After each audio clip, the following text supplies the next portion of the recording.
Distinguished guests, ladies and gentlemen, good morning to all of you. On behalf of the Department of Electronic Communications, I would like to express our sincere appreciation to USPA and URICI, who generously helped us for making this event possible and successful. Also, I would like to thank each one of you for being here with us today. We are very pleased to welcome you to this extremely significant event focused on satellite-based services for disaster risk management. Regarding the thematic to be discussed today, let me assure you that we attach great value in these issues. As a matter of fact, Cyprus is quite relevant concerning satellite navigation since search and rescue services of Galileo system are deployed in Cyprus. The Meolud system has been hosted in Cyprus, one of the 3 hosting countries of such infrastructure, capable for detecting and locating emergency beacons. Furthermore, very recently, USPAN decided to deploy 2 ground stations in Cyprus for the operation of the EU EGNOS system, which is used to improve the performance of GNSS signal for global navigation for aviation, maritime, and land-based users. With no further delay, I would like now to give the floor to Mrs. Annalisa Donati, the Secretary General of URICI, who will be the moderator for today's event. Once again, I would like to thank all for being here and wish everyone fruitful and productive deliberations.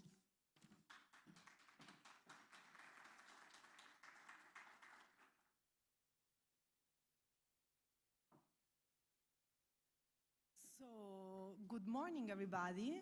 Indeed, my name is Annalisa Donati, and before actually starting, I wanted to thank the DEC department, Stelio, Sirini, Konstantinos, and everybody from the local team here. You did an amazing job, an incredible job here today.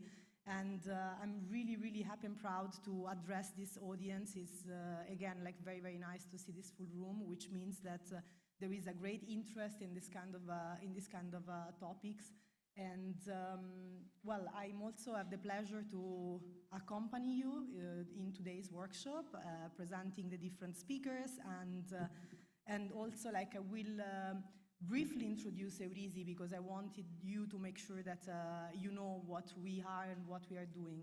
So I think I will start with my presentation. Indeed, EURISI is an association of space agencies. It was established in 1989 by the then Ministry of Science and Education of France and chairman of the European Space Agency Council. Today, we gather 23 among international organizations like USPA and ESA and other national space agencies, the one that you can see here. We cover about all Europe and beyond. We have the Turkish Space Agency that is our gateway towards other regions of the world. What do we do? EURISI, it's basically mandated to bridge the gap between space and society. So what we're doing here today, it's really in our core mandate. And we really want to ensure that the benefit of satellite-based applications are very well known, especially by public administrations. So you can use satellite application for your own benefit and for your own workflows. So we want to make sure that you are able to use them at the fullest.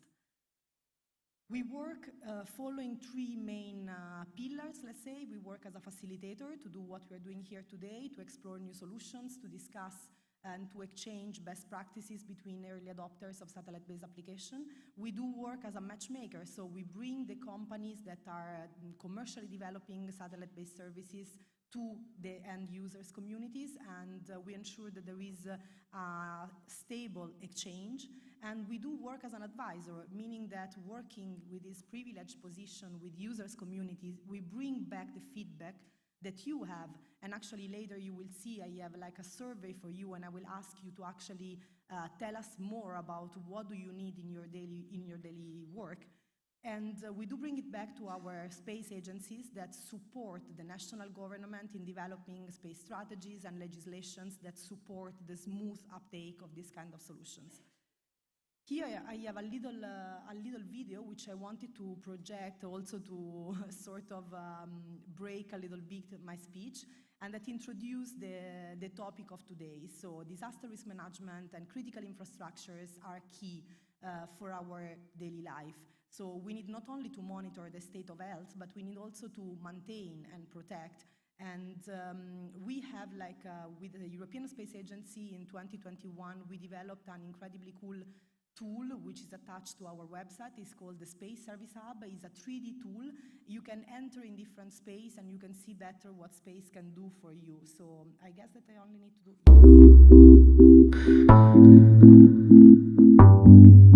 Thousands of infrastructures around the world do not have any monitoring system. The lack of preventive maintenance and early detection of failures generate large economic and human losses. It is not feasible to monitor all urban or non-urban infrastructure with traditional systems that require instrumentation on the ground. New monitoring tools are needed. Detectia has developed iRadar, an infrastructure monitoring tool that generates early warnings based on the latest satellite radar technologies and artificial intelligence. Without the need for ground instrumentation, satellite remote sensing is able to detect even the smallest movements of infrastructure. Time series of motion measurements of the ground or the surface of works and infrastructure can be generated with millimeter precision. The AI layer recurrently compares the historical behavior of the infrastructure with the deformation in near real time to analyze current movements and compare them with past or historical deformations. Infrastructure managers can now benefit from satellite-based automatic monitoring integrated into a digital infrastructure management tool. The iRadar web platform includes an early warning system and provides visual information on the status of large works and infrastructure. This not only reduces running costs and incidents, but also improves resilience and safety in all the phases of the asset life cycle, from design and construction to exploitation.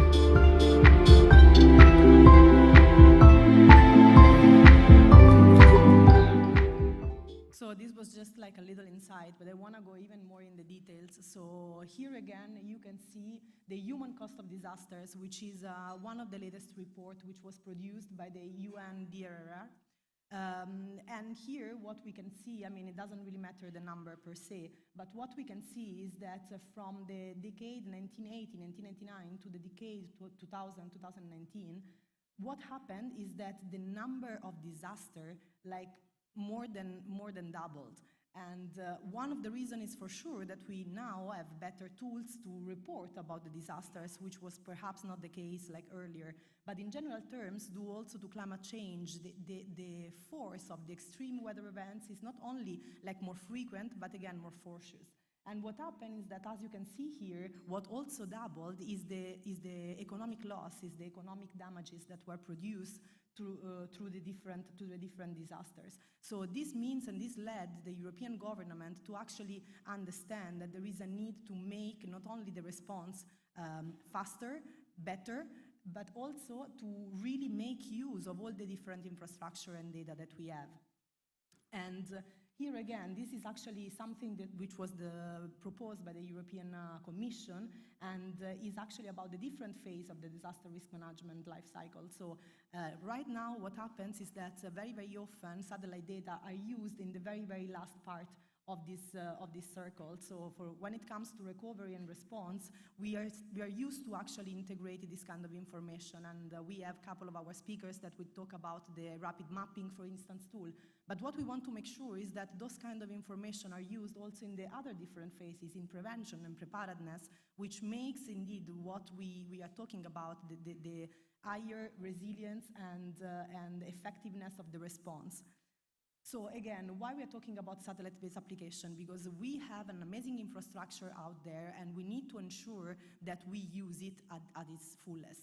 And the infrastructure is composed by Earth observation, satellite communication, satellite navigation. We will hear more by the colleague of USPA today, all the different components of this infrastructure that provide timely services and support all the different phases of the disaster risk management cycle. Here again, I will go very fast. You have a couple of examples of what we are used today in Europe and a little bit of what it's already available at global level. So the UN Spider, for instance, which is managed by the United Nations Office for Outer Space Affairs, and UNOSAT, which is also providing like services for governmental authorities when it comes to disaster at a cooperative level. Here, I wanted to bring a couple of examples, and we will hear way more today, so I will go again very, very fast. This is the Fire Hub, which is an early warning system developed by the National Observatory of Athens.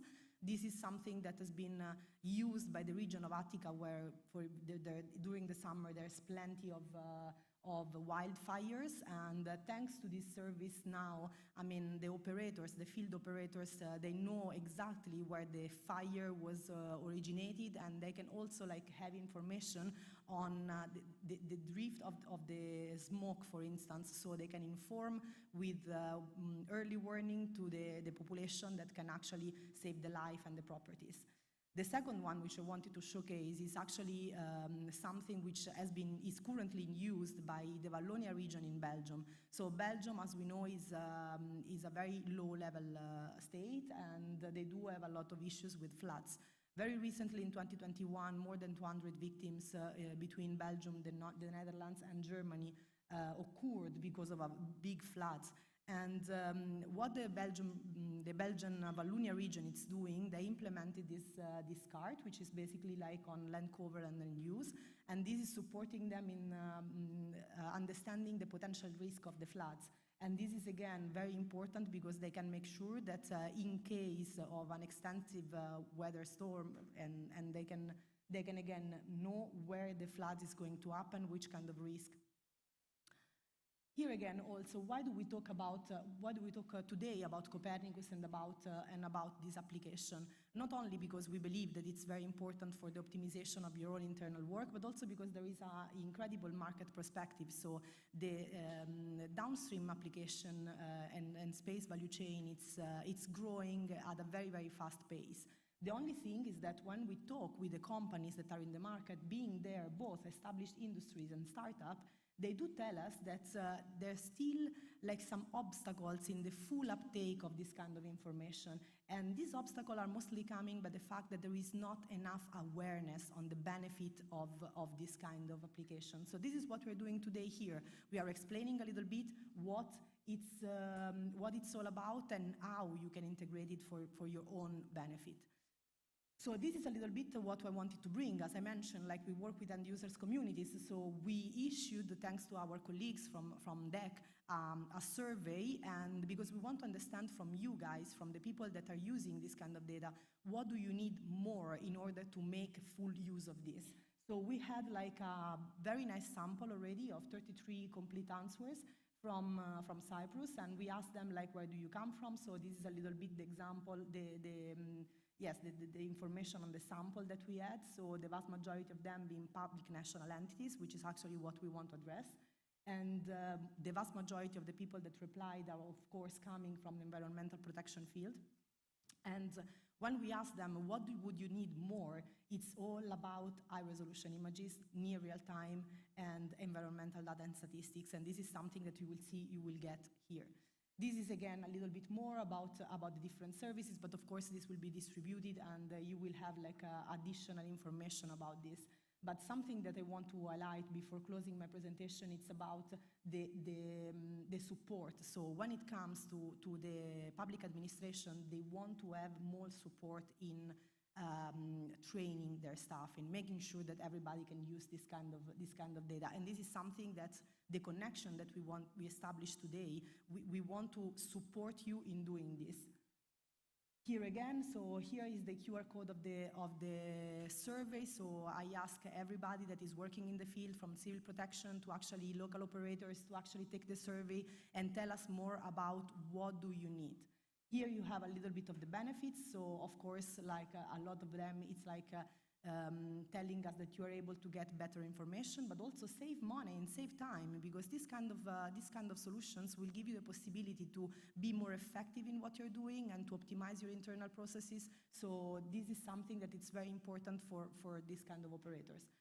Finally, on the challenges, there's technical challenges, clearly. I mean, this is something that it's popping up in all the different discussions, but yet again, here we are to support you also to overcome this kind of challenge.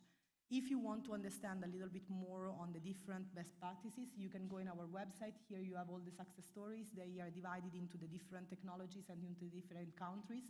And if you have a story that you want to tell us, don't hesitate to come and let us know what you're doing. So thank you very much again.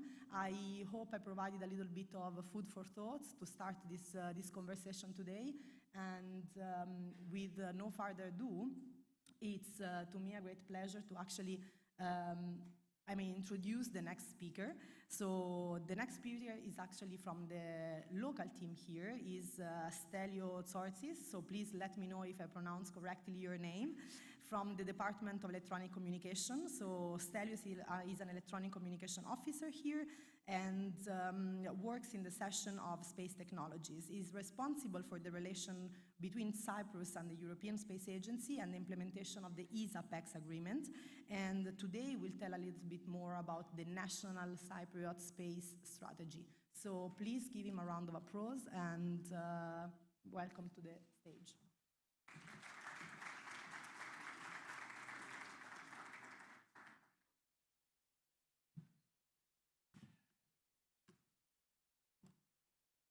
So, good morning. Good morning, ladies and gentlemen. On behalf of the Ministry of Research, Innovation and Digital Policy and the Department of Electronic Communications, let me first thank you all for your participation to this important event. And let me give a warm welcome to our guests from abroad. For those who don't know me, Annalisa introduced me well. I'm Stelios Tsortsis, and I'm an Electronic Communication Officer from the Department of Electronic Communication. And in the next 10 minutes, I will try to present you our recently published space strategy in a nutshell. So, the space strategy of Cyprus 22-27 is an operational document that was collectively developed by the Department of Electronic Communications of the Deputy Ministry of Research, Innovation and Digital Policy.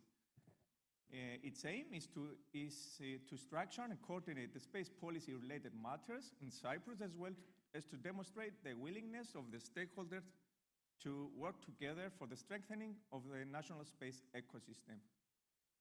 This strategy took into account the new EU space regulation, the EU space strategy and the EU Council conclusions, the EU Secure Connectivity Program, the ESA principles, initiatives and programs, the United Nations Committee of Peaceful Users of Outer Space guidelines for the long-term sustainability of outer space activities, the PEC study titled Series, the ESA end-of-period report recommendations regarding the first ESA PEC period between 2017 and 2022, and the national peculiarities, needs, and priorities.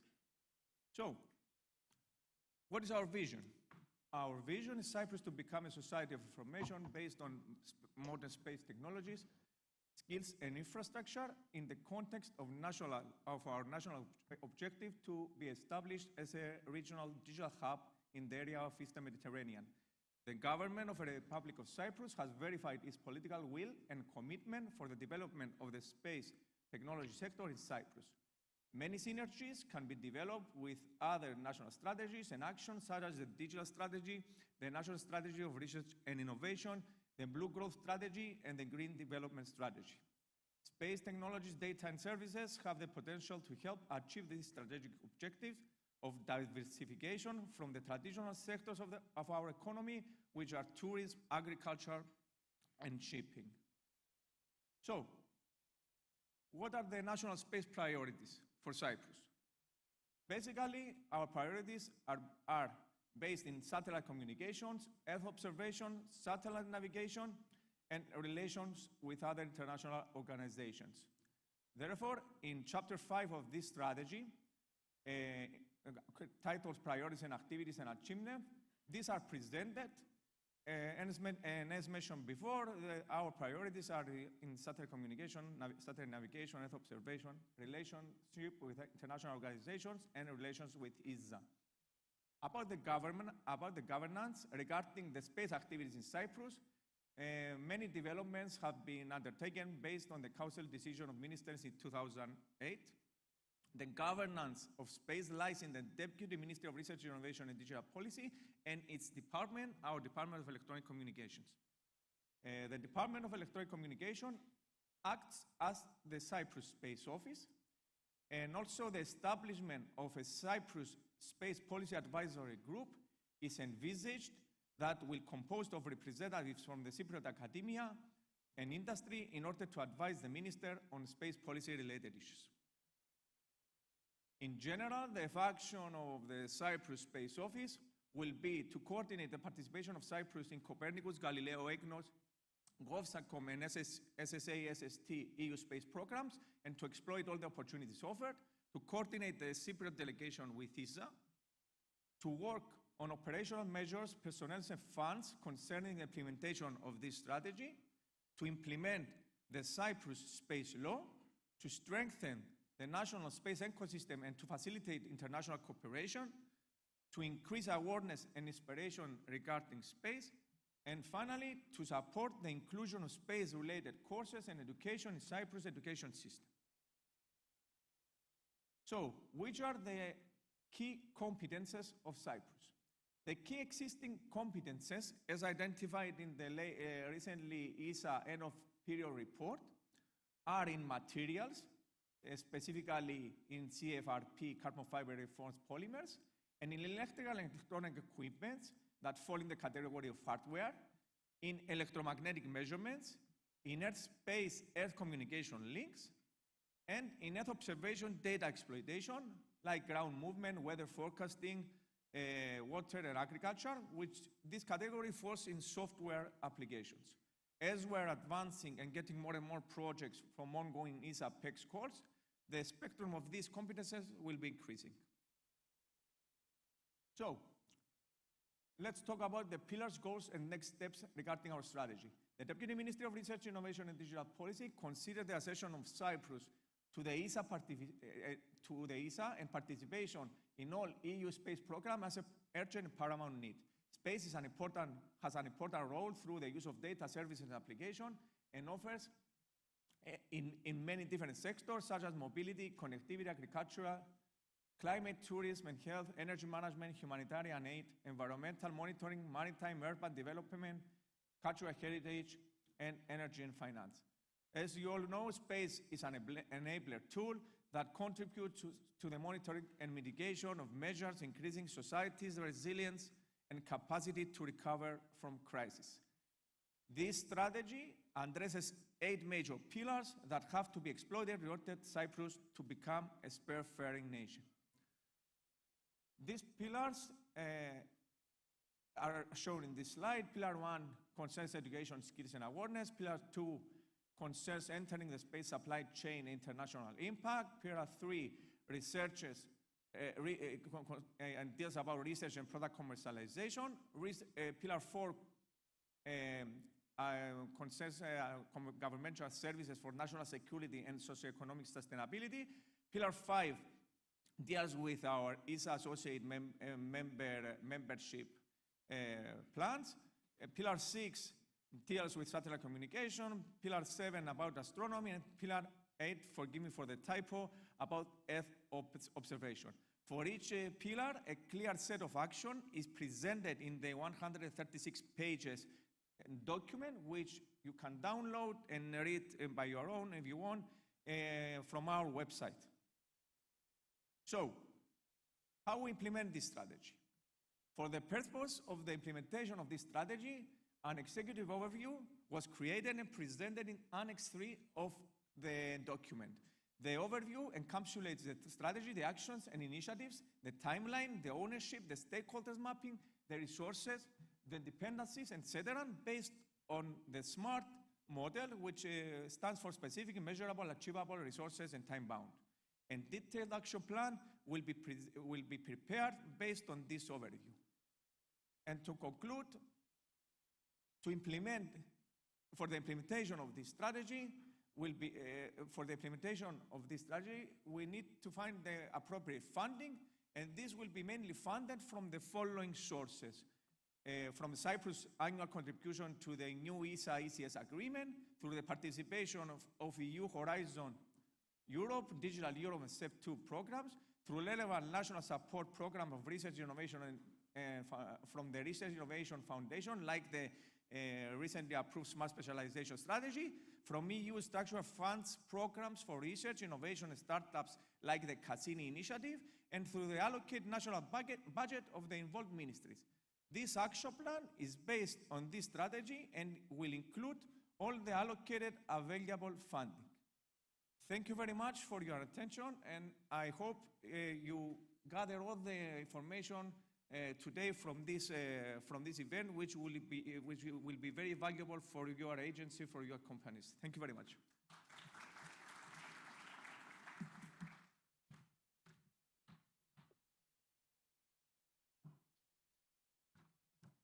Thank you very much, Stelios, for presenting this very overarching strategy that was indeed recently published and that will, promote all the different capabilities and coordinate the activities of Cyprus. And also congratulations for being the National Cyprus Space Office. So that's a great achievement. I hope we can accompany you still in the growing of the ecosystem and the activities that you're doing in Cyprus. So again, without further ado, I will introduce the next speaker. So we wanted to bring a little bit of the European perspective on the European capabilities. So here with us, connected remotely, we have Mr. Peter Spruit.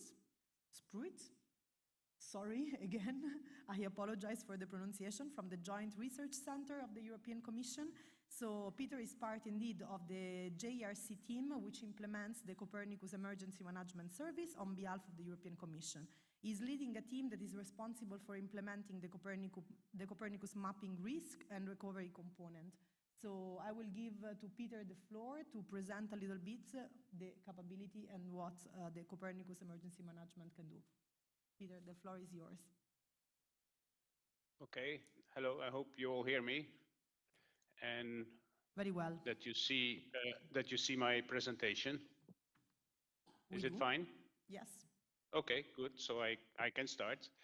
So good morning, and thank you for the invitation and allow me to present the Copernicus Emergency Management Service, and more specifically its mapping component. So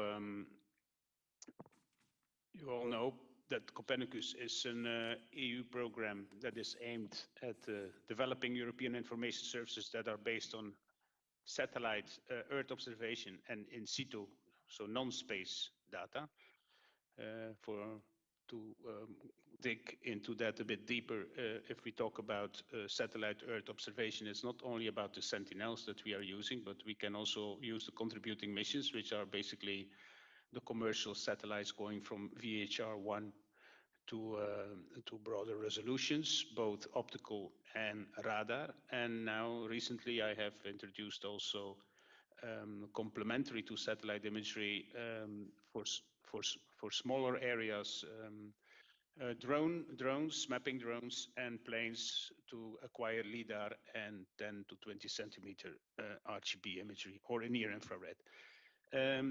Copernicus is implemented by the European Commission with the support from the European Space Agency for the space component that I just described, and the European Environment Agency for the in situ component, so the CORDA component that we basically use to see what kind of in situ data is available in Europe and beyond. Now, the objective of Copernicus is both to monitor and forecast the state of the environment on land, sea, and in the atmosphere. So you see here these 6 services that are part of the Copernicus. And what we are working on is the emergency part. Also important to mention that Copernicus is a user-driven program, and the information services provided are available to the users, which are most public authorities, on a full, open, and free of charge base. Now, a bit more into detail now about Copernicus Emergency Management Service. So we are operational since 2012. So operational, that means that we work 24/7, our service providers obviously, and we coordinate and manage it on technical and scientific point of view. And we address all phases of the disaster management cycle, so from preparedness, response to recovery and prevention. So it is clear that the Copernicus Emergency Management Service mapping is not only the rapid mapping, as previously was said, but we cover basically the complete cycle.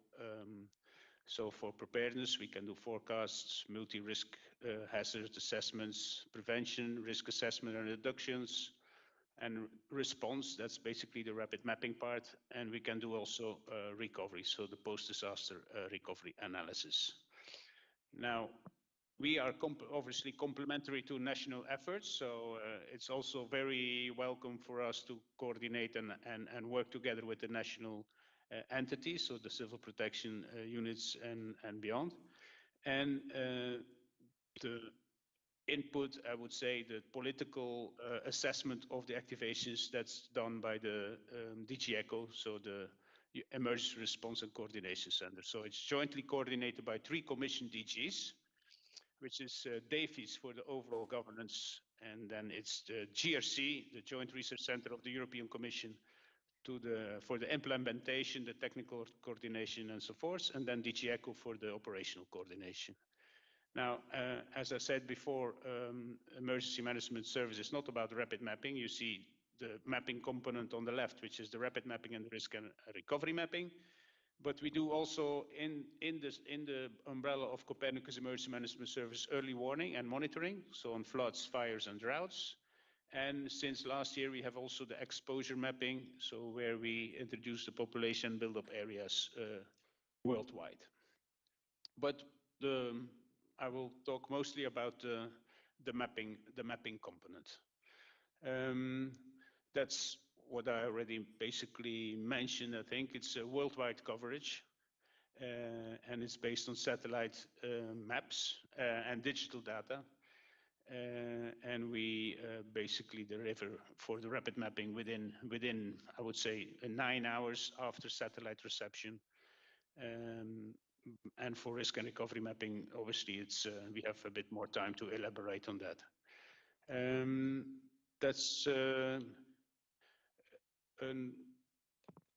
So you can see here our activations in 2022 and 2023. And you can basically observe that we are a service that works globally. So our main focal points for activating are the member states, but we can also be activated by UN World Food Programme and EU delegations. So currently, so as we speak, we are active in several countries for flood delineation now currently in Italy, Uganda, and Mozambique, and for the monitoring of damages caused by forest fires. So the recovery of vegetation, biomass losses, and so forth in Spain, and also creation of basic economic assess maps and others as well. So that's, for example, what we have done in Europe in 2022 and 2023. So more than 100 activations so far, and 29 risk and recovery mapping activations covering more than 200 products. About the type of activations, you can see that in the summer months, June, July, and August, mostly wildfires. The second one that we cover most is floods, and then we have basically a whole range of other activations that we do as well. Now, just to conclude the presentation, it's about one of the recent activations, just as an example. It's the earthquake in Turkey, where we covered more than 20 areas of interest. We were activated within 4 hours after the event, and the potentially affected population was 3.9 million. We delivered the first grading products of Afsin after 40 hours, and by 10th of February, we have delivered 53 maps, and that's what we did for the rapid mapping part. For the risk and recovery mapping part in that area, we have provided in Syria risk and recovery maps for the dam break scenario of the Maidanki Dam, where we use basically terrain models, digital terrain models, the bathymetry. We calculate the volume of the water reservoir, and we model dam break scenarios, 2 or 3 different dam break scenarios, and then also obviously work on the consequences on population and assets.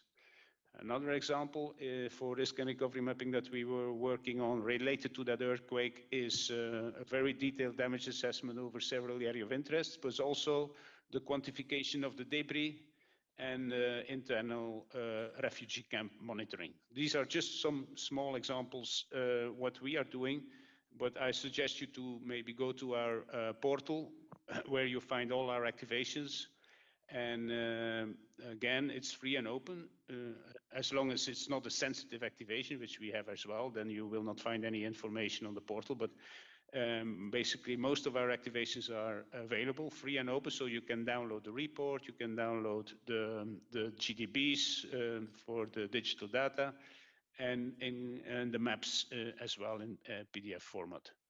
So yeah, that's basically the end of my presentation, and I hope that it was enlightening. And if there are some questions, I don't know how this will be coordinated, but I will stay maybe a while here during that meeting, and if there are questions, just please don't hesitate.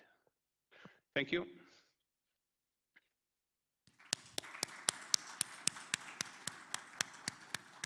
Thank you very much, Peter, for the presentation. Indeed, it was very insightful. And perhaps before moving to the next speaker, I want you to tell us just a couple of words on the activation itself. So you mentioned that the services, the different services from the Copernicus Emergency Management System can be activated, but by who? Which are the authorized authorities that can indeed activate the service? Now, we have two types of users, which are the authorized users. So these are our member states. So each member state has a focal point. The focal point in Cyprus is Kyriakos Georgiou from the Civil Defense Headquarters, the Ministry of Interior. That's basically the focal point, and obviously also end users or maybe local entities, they can cover or they can activate as well, but it all has to go through the focal point, which then sends the service request form to ERCC, and we just start working. I have checked a bit since 2012, Cyprus has never activated the service, while they are obviously entitled to. So the reason for that, I have no idea why, but Cyprus has never activated through the focal point. So then we have our associated users, which are, for example, World Food Programme, United Nations, UN Habitat, UNESCO, as forth, OCHA, I'm sorry. But also our delegations are authorized users. For example, we have now activations in Liberia and Zambia for checking illegal mining activities in national parks. But we have been activated also in Bolivia and in Haiti for sure. After every disastrous events in Haiti, we are activated by the delegation, and then we work accordingly. So yeah, it would be maybe good to see why the Cyprus has never activated. So maybe, I don't know if the Civil Defense Headquarters Minister of the Interior is available in the room, and maybe can give some insight in that. Indeed, maybe later with your colleagues from USPA here and others, we will discuss this point for sure. So thank you very much again, and I see that our next speaker is already connected, so I will make sure that if there's any question, we will send it to you, and of course, thank you for the availability. If you have any question, don't hesitate to send it to us, and we will make sure that our speakers receive them. So I will move forward to our next speaker, who is Mr. Demetrios Pyrrhos from the European Emergency Number Association. So we move from Earth observation to GNSS data, and we see how different satellite applications can provide different services. So Demetrios is currently the president of ENA, the European Emergency Number Association, but also the director of medical services of the National Center of Emergency Care in Greece. And he has been repeatedly honored by several governments from his medical intervention during disasters, such as in Armenia, in 1988, in Afghanistan, in Turkey, and so on. So again, without further ado, Demetrios, are you connected? Can you hear us? Yes, I am. Good morning. I hope you can hear me. We can hear you. Thank you. Thank you very much for the invitation. I will start my presentation immediately. Yes, please. And I can skip a couple of slides because you presented who I am. So what is ENA? ENA, the European Emergency Number Association, is a discussion platform for best practices sharing for 112, the European emergency number, emergency services in general, public authorities, researchers, solution providers, and all other actors of the public safety sector.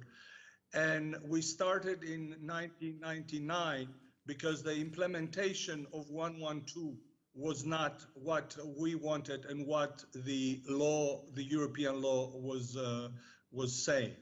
So our mission is to improve the safety and security of the people. And our question that we try to continuously answer is how can citizens get the best help possible if they find themselves in an emergency? And one of the products that we're very proud of introducing to the world, I might say, is the advanced mobile location. And I'll let you know what this is right now. So the problem was, how do we locate somebody in case of emergency?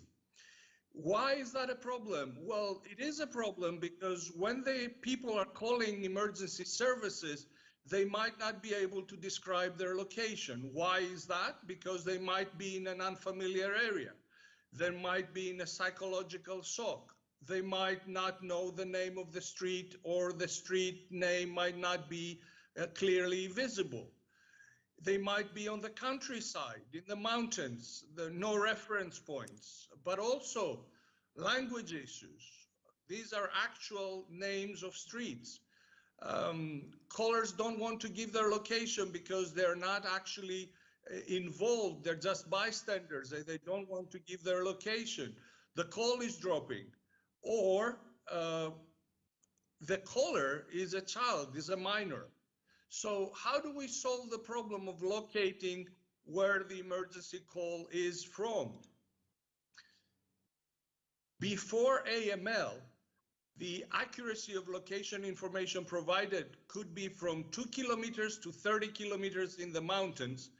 And just a statistic, in 2015 in the United Kingdom, about 36,000 incidents involved searches of 30 minutes plus because a mobile caller is unable to give location. What I told you before about the accuracy from 2 kilometers up to 30 kilometers might take up to 30 minutes to locate with the old way of geolocation. So what was the solution? The solution was advanced mobile location, which was introduced by ENA to the world. And the advanced mobile location is automatically activated when an emergency call is placed. Now, let me be very clear. Advanced mobile location is not an application. Advanced mobile location is a code embedded in the operating system of your mobile phone, either Android or Apple. I want to repeat that. Advanced mobile location is not an app. It's part of the operating system, either Google or Apple. Once AML is activated, and it is activated only when you dial 112, the phone automatically determines the location by using everything that the specific phone has in order to geolocate. So GSM, Wi-Fi, accelerometer, anything that the mobile has, it opens for 20 seconds and then it closes, and then it sends a message, usually an SMS or HTTPS message, to the 112 center and provides the location of the caller. Please know that it is automated. No action is required from the caller, and the caller doesn't even have a say in that, because it is dialed, because he has dialed 112, he has given permission, if you like, to activate the geolocation of the mobile phone. So where it is activated in Europe, as you can see, it is fully activated, both Google and Apple, in most European countries. It is partially activated in some countries, and unfortunately, we have Cyprus and Poland, which are the only two European countries that advanced mobile location is not activated. What does that mean is that the mobile phones have the capability of using AML and providing the geolocation, but the 112 center has not activated that capability in Cyprus. So the 112 center in Cyprus does not get the geolocation of the mobile phone when they receive a call. Recent evolutions regarding advanced mobile location involves roaming, also text to 112, and also vertical location is the next big thing. But vertical location is of no use really if you don't have not just the height, but actually what is needed by emergency services is the floor of the building that we're talking about, because in each building, different height of each floor. So additionally, you have to realize that within European Union or handsets, it's mandatory to equip by AML, although, as I told you, both Google and Apple have embedded in their operating system across the globe AML, so that's not an issue. And it is also mandatory that emergency services make use of this technology, and that's why I would like to see Cyprus use AML sooner than later. All those are standardized by European Standards Organization, as you can see at the bottom of this slide. So how does it look like? Well, the SMS look like that. It's actually 127 characters length, and it gives the latitude, the longitude, the radius, and the time of the data gathering, if you like, and the level of confidence. The rest is too technical for you, for me even. But what I want you to keep is that an SMS is sent to the 112 call center, and that SMS can easily be translated on a map and give the precise location. What I mean precise, I will introduce in the following slide. So in a rural area, let's see, in a rural area, net-based location, location by the cell towers, if you like, location by what the mobile network operators can give, in this particular case, has a radius of 2 kilometers, but the same by the handset-based location, the radius is only 6 meters. Let's go from the rural location to the urban area. So here, network-based location, 195 meters, but when we go to the handset-based location by Wi-Fi, the radius closes to 22 meters, and you can easily then identify where the caller is calling from. And I'll give you two real success stories, just so that what you saw in theory, you see it in practice. 112 Estonia, a child that didn't know the exact address, but knew the number on the door of the apartment. So, but the location based by the mobile network operator was completely off, as you can see, whereas the advanced mobile location was much more accurate to the radius of 30 meters. So the houses that you can see in that radius is very, very small, and they were able to locate the child that was calling about his mother being unconscious. Second call, car accident.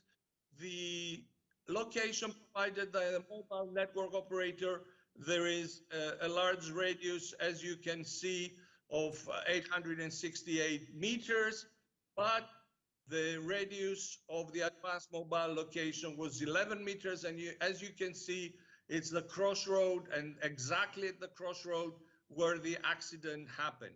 So you can clearly see the benefits of AML, that it is available, functioning, and providing services in order to save lives.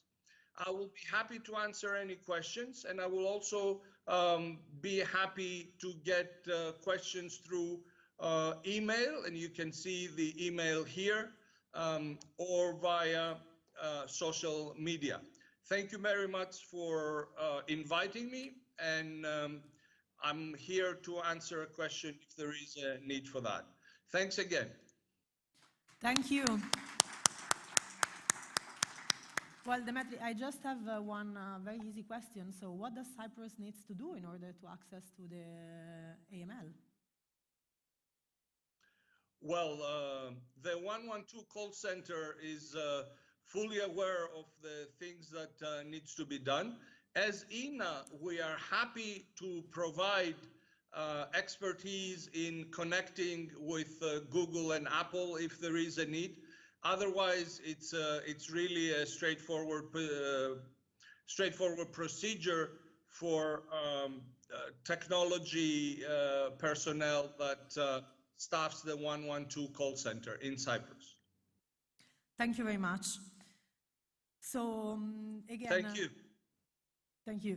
So I guess that now we move to the next speaker of our first keynotes presentation that we have here, and we will address another different component of all the infrastructure, again, from Earth observation, GNSS, and now we go to SATCOM. So we have Mr. Yorgos Sinefakis from the European Union Agency for the Space Program, EUSPA, and Yorgos holds the post of GovSatcom Program Manager at the European Union Agency for the Space Program, and is responsible for the management of the GovSatcom component at the EU Space Program. So I will leave the floor to you, and thank you very much for being with us. Thank you very much, Annalisa. Καλημέρα κυρίες και κύριοι, σας ευχαριστώ για την πρόσκληση. Πάντα είναι ιδιαίτερη χαρά και ευχαρίστηση να βρίσκομαι στην Κύπρο μαζί σας και να συζητάμε διάφορα ενδιαφέροντα πράγματα. So switching back to English, we'll discuss about the GovSatcom component of the EU Space Program. Actually, the EU Space Program has a lot of components. All of them are dealing with situations that have been considered critical from aspects of disaster, either prevention or mitigation or management of disasters. The main things that we want to know before or during a disaster is where we are, how we can communicate with the area, and what is around us. So actually, Copernicus, which has been presented, GovSatcom for communication, Copernicus for what is around me, GovSatcom, how I can communicate, and Galileo and EGNOS, where exactly am I and where are the people that I'm searching for, are the components of the space program that help all disaster management efforts. So in EUSPA, we have a very long tradition in the PNT, positioning, navigation, timing. You all know Galileo and EGNOS, or I guess you should know. And now we are becoming more and more active in the communication area with the GovSatcom component of the EU space program. So why do we need these space-based services? Why do we prefer them in relation to terrestrial services? Because of their availability, their resilience, their stability, and high accuracy. Space-based infrastructure are in place even when a major disaster has happened on the Earth.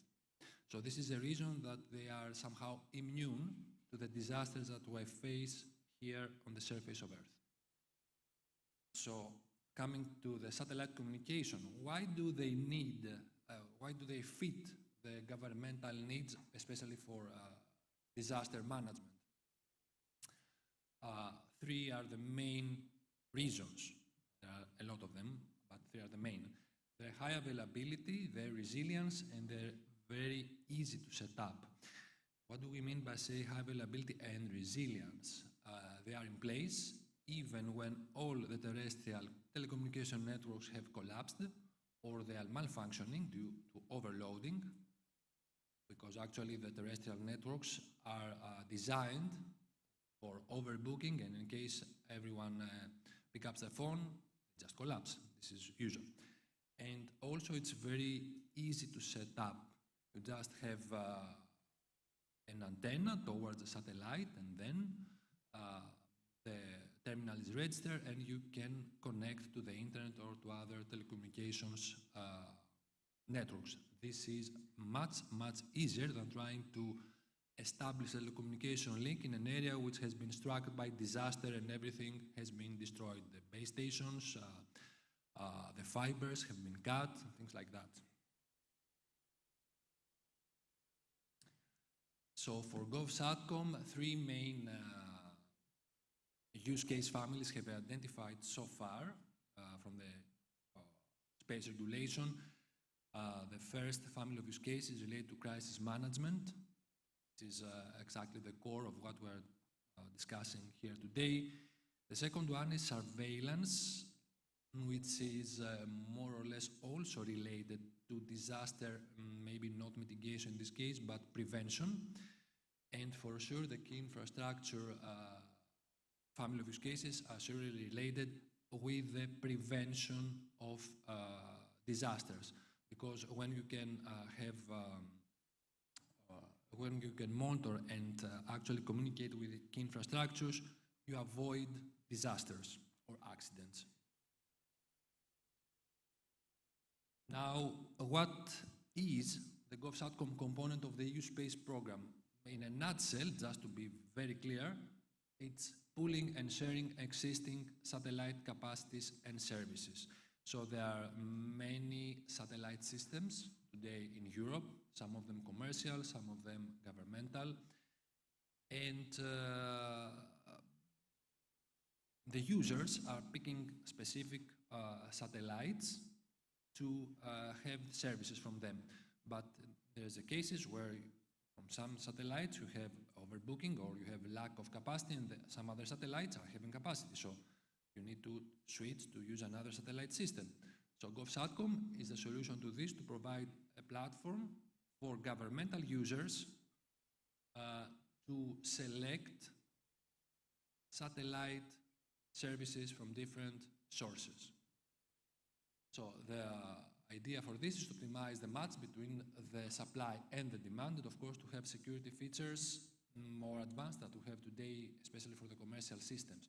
Also, it will be possible for the governmental users to select SATCOM services from other governmental systems of European nations, something which is not available today or tomorrow in the commercial market. So this pooling system will be based on a token system, so some tokens will be distributed to all the member states, and each member state will have to prioritize somehow the needs they foresee, the planned needs and the needs that are considered to be emergent in the future but are unknown now, like a wildfire or an earthquake. We don't know this from beforehand. And inform the core of the GovSatcom system, the GovSatcom hub, which we'll present in the next slide. So, just for you to know, this is an implementing act. The colleagues from the ministry know this. It has just finished with the European Commission during the last 1 month. So it's something new. So I'm now addressing especially the emergency forces and the ministry. Be prepared to collect your needs in order to send them back to the European Commission according to this token system. So, three categories of SATCOM resource services will be pooled and shared. The first one is raw capacity service, just megahertz on a transponder in a satellite. The second one is anchored capacity service, transponder capacity, plus some infrastructure on the ground. By saying infrastructure, in this case, we mean a ground station.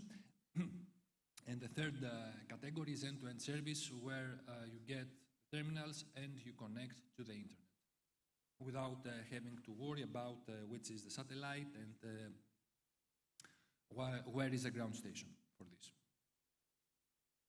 Now, the core component, the core element of GovSatcom is the GovSatcom hubs, which links the users with the resource providers, meaning the satellite operators and service providers. In EUSPA, we have procured the GovSatcom hubs. We're in the phase of evaluating the tenders, and we'll have the preliminary design within the next year. And we foresee at the end of 2024 to have the first initial services coming from GovSatcom. So be prepared, it's coming, and you have to collect your needs. This is the main message for you. In order to come to this conclusion, to this design of the system, we had a very extensive, let's say, exchange with almost all the member states through the Entrusted project, which was the user network, the governmental SATCOM user network. Cyprus has participated in this. It was quite say active. Thank you very much, Cyprus, for participating and giving your feedback and inputs. And we have taken the outcomes of a very broad consultation with something like 150 answers received from many member states and organizations in order to conclude the designs and decisions that I just told you, especially the implementing acts for GovSatcom and the way that it will be operated. And okay, before concluding, not for GovSatcom, just to remind you that EUSPA is really active on Galileo for the PNT services, and there are more and more services coming, like high accuracy service, the OSNMA, and of course the PRS that you know. So when you are thinking where you are or how to communicate with disaster area, EUSPA has the answers in most of the cases. Thank you very much, and I will be available for any question now or during the break. Thank you.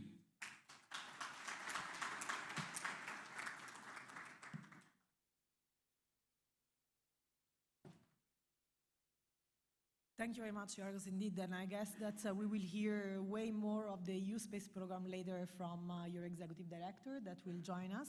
So now we have 10 minutes break, so I will not ask any question because I will give you the chance to actually interact with Yorgos and everybody else during the coffee break. We see each other in 10 minutes from now. Thank you very much.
Okay. Okay, so I invite everybody to sit, to take their place, and we will start back. So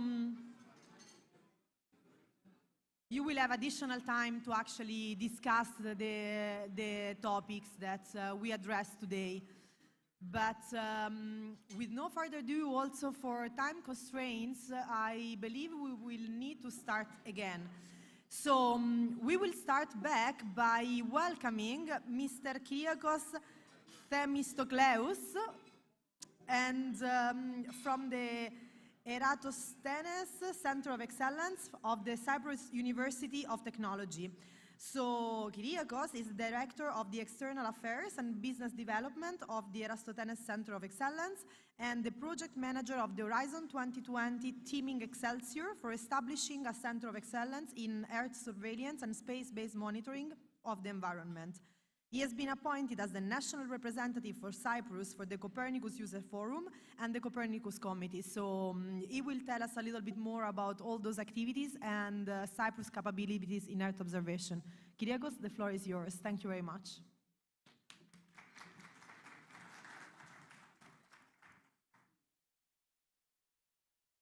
Okay, thank you very much. The introduction is done, so I don't have to introduce myself. I'm going on and say I'm coming from the Eratosthenes Center of Excellence, and today I will explain what we're doing in the Eratosthenes Center of Excellence for the disaster risk management and different activities. Just a brief introduction where we are coming from as a Center of Excellence. We started in 2007 from the Cyprus University of Technology under the Department of Civil Engineering and Geomatics Department of the university. In 2017, we created the Eratosthenes Research Center under the university, the Cyprus University of Technology.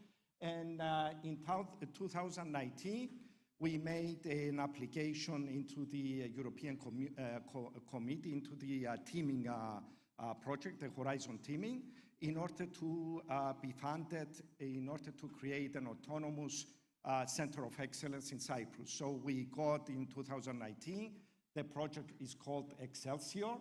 So we got 15 million euros, we were funded 15 million euros by the European Committee and 15 million euros by the Cyprus government and 8 million from the Cyprus University of Technology in order to create the Center of Excellence. Today, after 4 years of working with the project, it's a 7-year project. We have 60 researchers, 60 employees, and now we are going into the next phase of getting about 120 people in the Center of Excellence. What we're doing in the center is we work in different applications and different sectors.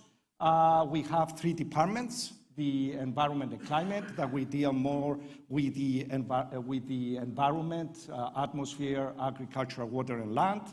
With a resilient society, and that's where we're here today, we deal with the disaster risk reduction, and we're working in a lot of applications into that. Of course, cultural heritage, access to energy, and marine safety and security, which are important research subjects in the Center of Excellence. And we have another department, the Big Earth Data Analytics, that we work with information extraction, visual exploration, crowdsourcing, and geomatics. So we have, into these 3 different departments, we have different areas of that we're working, especially with managing the infrastructure that we're getting into the research areas. Education, this is something that we're working with the parallel with the Cyprus University of Technology in order to provide masters and PhDs, and also skills development, creating a skills development center in order to provide for the community training.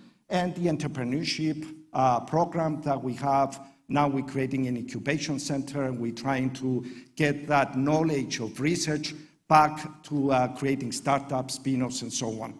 So this is what we do. We have one of the major pillars is the disaster risk reduction that we'll see today.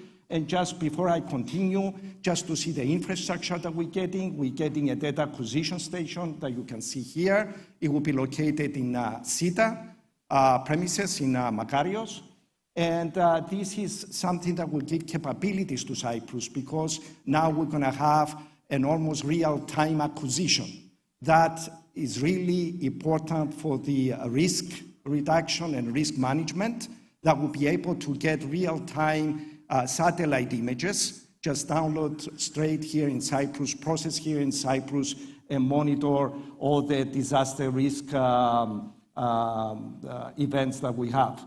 Also, we have a LiDAR system, a ground-based station. It's a LiDAR system that we get the profile of the atmosphere. We send a laser beam 50 kilometers up to the, almost to the stratosphere, and we get the whole profile of the atmosphere, including dust, fires, smoke from fires, dust that is coming from Sahara, and so on. So this is like the major infrastructure we're getting. We also, as I said before, we're hiring a lot of people, and a lot of you, if you're researchers here, you want to please watch our webpage. We're hiring a lot of people, and we'll be gladly to have a lot of hire a lot of the people that they're interested in remote sensing and satellite Earth observation. We are building a building within the Cyprus University of Technology is supporting us and providing us facilities in order to house our researchers. And also, as I said before, we have a lot of activities including into this. Just to go into the disaster risk, we're doing a lot of research into the disaster area.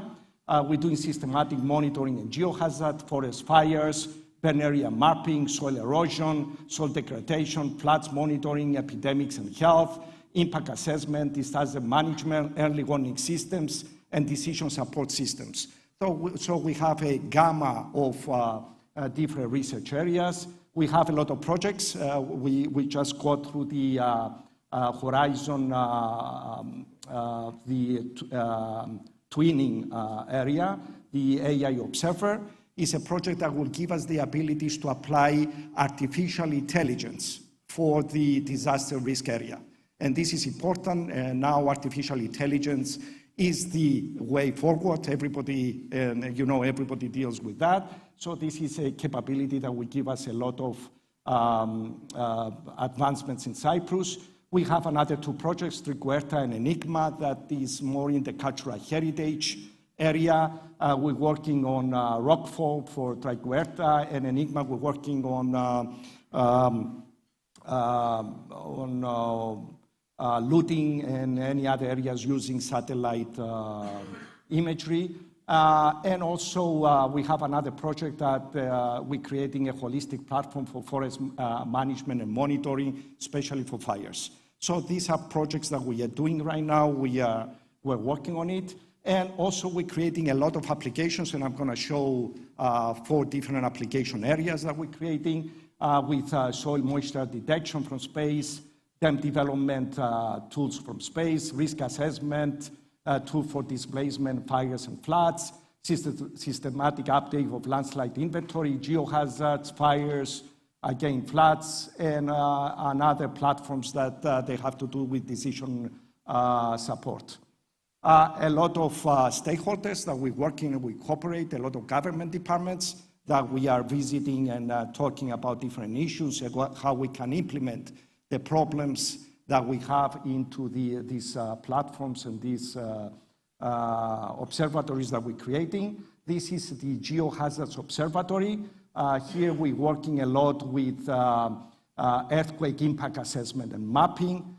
That's where, and I think Annalisa presented at the beginning the problems with breaches, but earthquakes, and we're in earthquake zone here in Cyprus.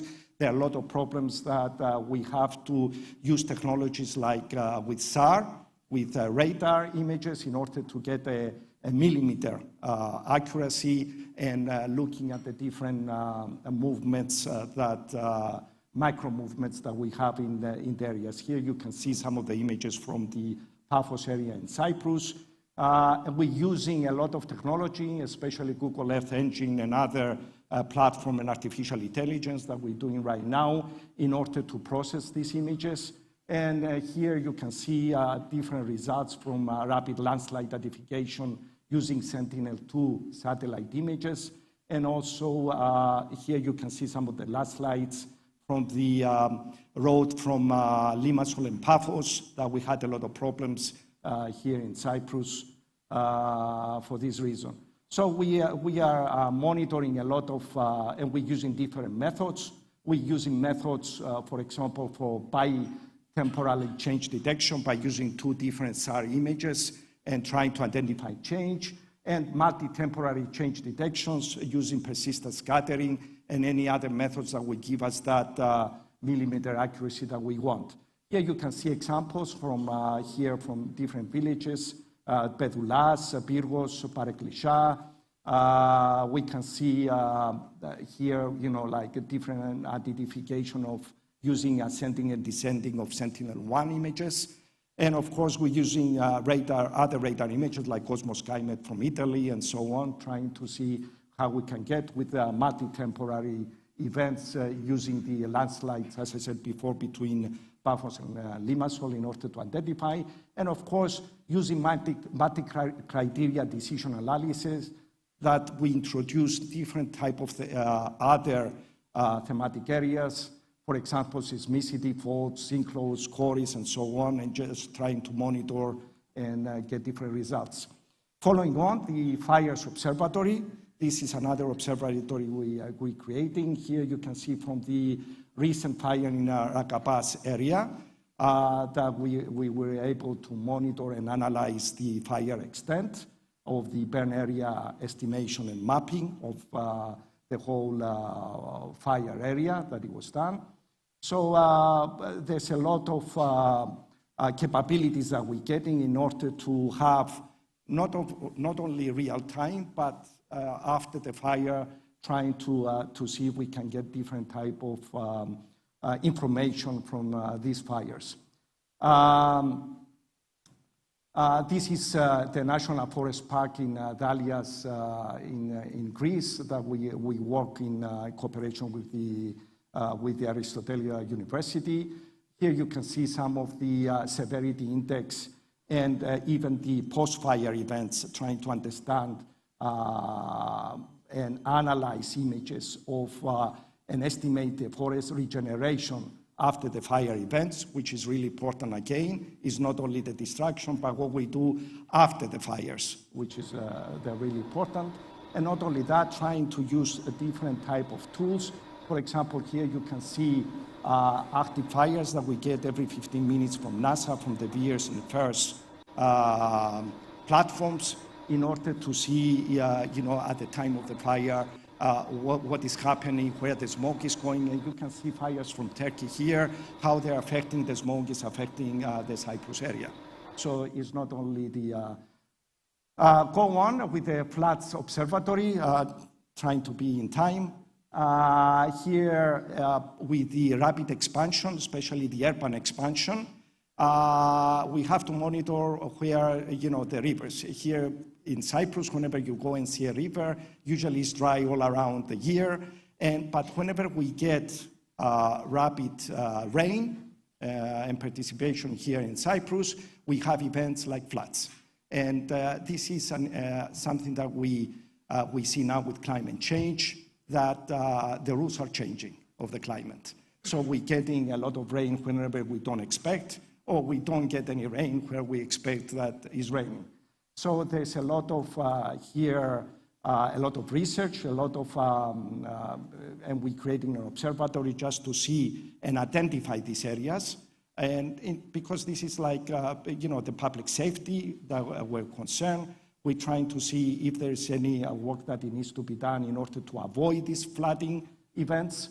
And this is something that we're working into identifying this disaster. Just finishing, and this is my last example, cultural heritage. We're talking about 11,000 years of history here in Cyprus. So everywhere we dig, there's a cultural heritage, a lot of Tourists are coming to Cyprus, and this is the #1 industry here in Cyprus. In order, the tourists, they come here to enjoy our sun, our beaches, but also visit and experience the cultural heritage. That will be a presentation that Athos later on will give more, so I'm not going to expand a lot into this area. But here I have an example with Chirokitia that we work with the Antiquities Department right now in order to secure the safety of the visitors during the site. In Chirokitia, we have here a steep cliff that is happening at the right side of the site that the visitors, they usually climb in order to visit, but there is also, examining if there's any risk of rock falls into the site. So we're using here methods like persistent scattering in order to monitor any movements and any potential rock fall in order to secure the safety of the visitors in the site. Here you can see the methodology. We're using ISAR monitoring. We're trying to identify here the hazards, and we also visit the sites. We're using methods like with drones, laser scanning, and so on in order to see all these movements. So we're doing a lot of data acquisition, a lot of data processing, a lot of data modeling, and also we're trying to manage all this data in order to get results and do mitigation actions. So this is really important, that we do, especially in the area of cultural heritage. I would like to thank you. I'm in time, 1 minute before. Thank you very much. I also, if you have any questions, any collaboration that you think that you might be work with our Center of Excellence later in the, in the break, I'll be happy to talk to you and find any possible cooperation. Thank you very much.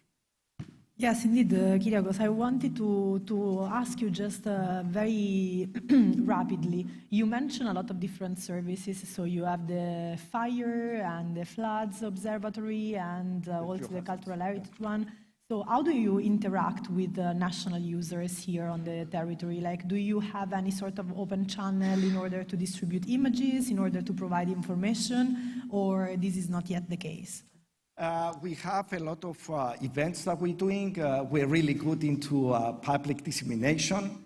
And we have a lot of events. We recently had a conference that we invited all the stakeholders, and also we invited researchers from around the world in order to present the state-of-the-art activities that are going on now in Earth observation. But also we go and visit the stakeholders. We go visit different government departments.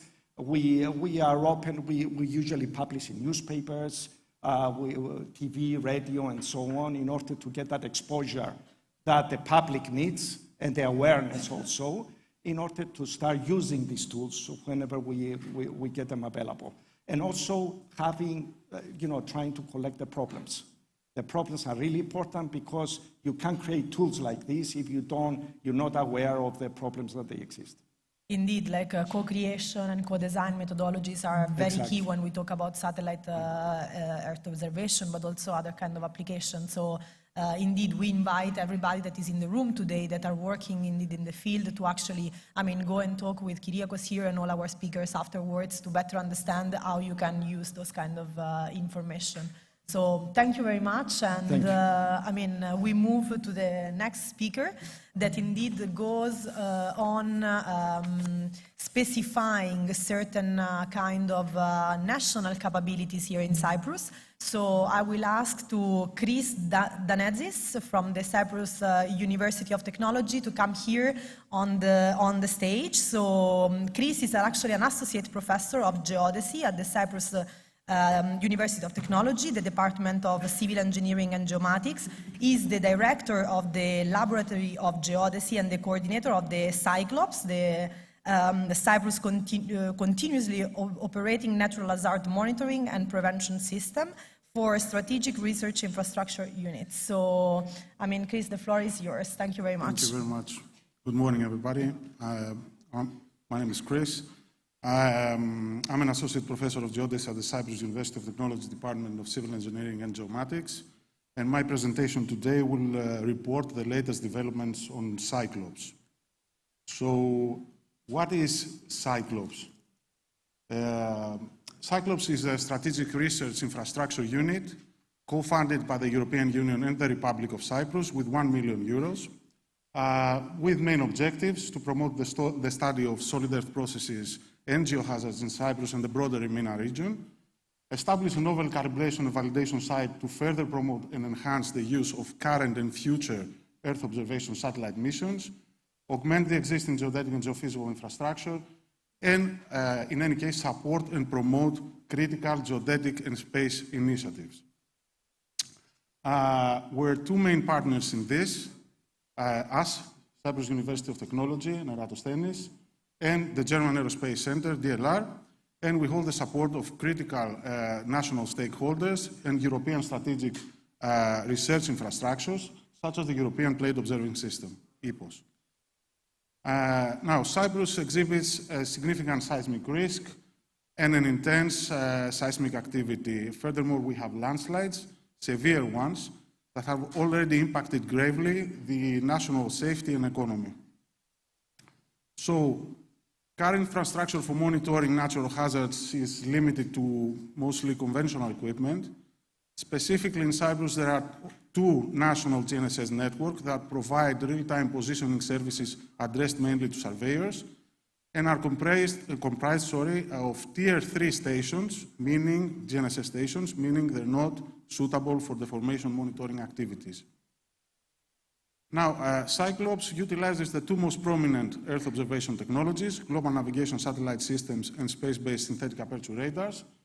GNSS provides us with millimeter-level deformation, displacement and velocity and ground motion velocity information referring at a single point on the physical surface, whereas SAR provides centimeter to millimeter level deformation products with a higher resolution, but limited to the east-west direction and the vertical component. Now, the concept behind Cyclops was to bridge these two technologies by having them work together in a co-located fashion. This is carried out actually by means of Tier 1, or Class A as we call them in the GNSS language, GNSS permanent stations, and specifically designed structures called corner reflectors, which are mainly highly backscattering targets for radars. GNSS may assist SAR by providing very critical atmospheric and geodynamic information to correct its measured ranges actually, yielding in this way a service which will provide deformation products, very reliable deformation products on a continuous basis.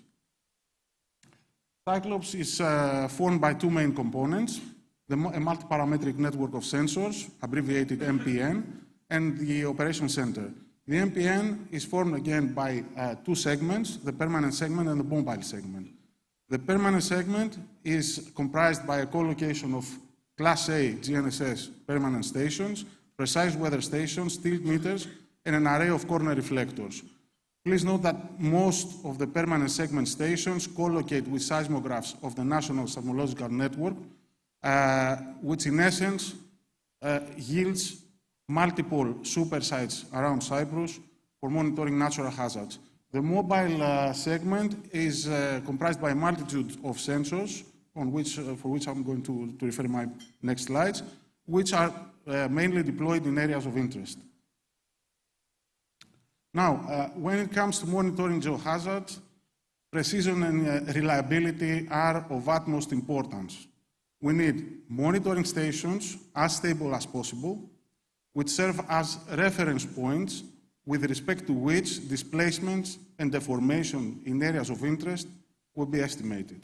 So, the reference GNSS equipment, and specifically the antenna, must be positioned on top of very, very stable monuments. UNAVCO, a consortium formed by the United States National Science Foundation, NASA, and other world-renowned organizations and institutes, have classified the stability of GNSS monumentation into high stability, as the quadboard you see on the far left, medium to high, and medium stability, as the station you see here. This station is Nicosia.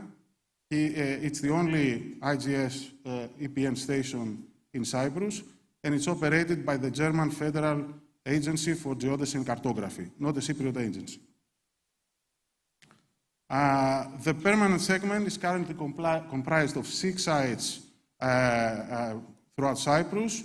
The number will increase in due course. Each site features a state-of-the-art high-rate GNSS receiver, a precise weather station and tilt meter, along with two corner reflectors, trihedral triangular corner reflectors, in opposite-facing configuration to account for both the ascending and descending passes of the SAR satellites, and specifically Sentinel-1. In this way, 50% more data are available for the formation monitoring applications. Note that all these sensors co-locate, they are solar-powered, and they have the required communication redundancy. Our GNSS monumentation standards adhere to the most stringent UNAFCO specs. We went for high-stability monuments. In our case, two types of monuments were used, the quadbot that you see previously, and a specifically designed stainless steel truss, which achieves sub-millimetric vibration at wind speeds of 140 kilometers an hour. That is very, very stable. And this is a picture of one of our stations already operating in Asgata, in Cyprus. Here you can see the shallow drill brace quadbot, and another picture of one of our stations in Suni, which is the stainless steel truss that we designed. Now, our corner reflectors have been specifically designed to enable flexibility in their orientation, and thus support all current and future SAR satellite missions. Now, the anchoring of our corner reflectors has also been addressed to align completely with the GNSS monumentation requirements, meaning they are anchored in solid bedrock.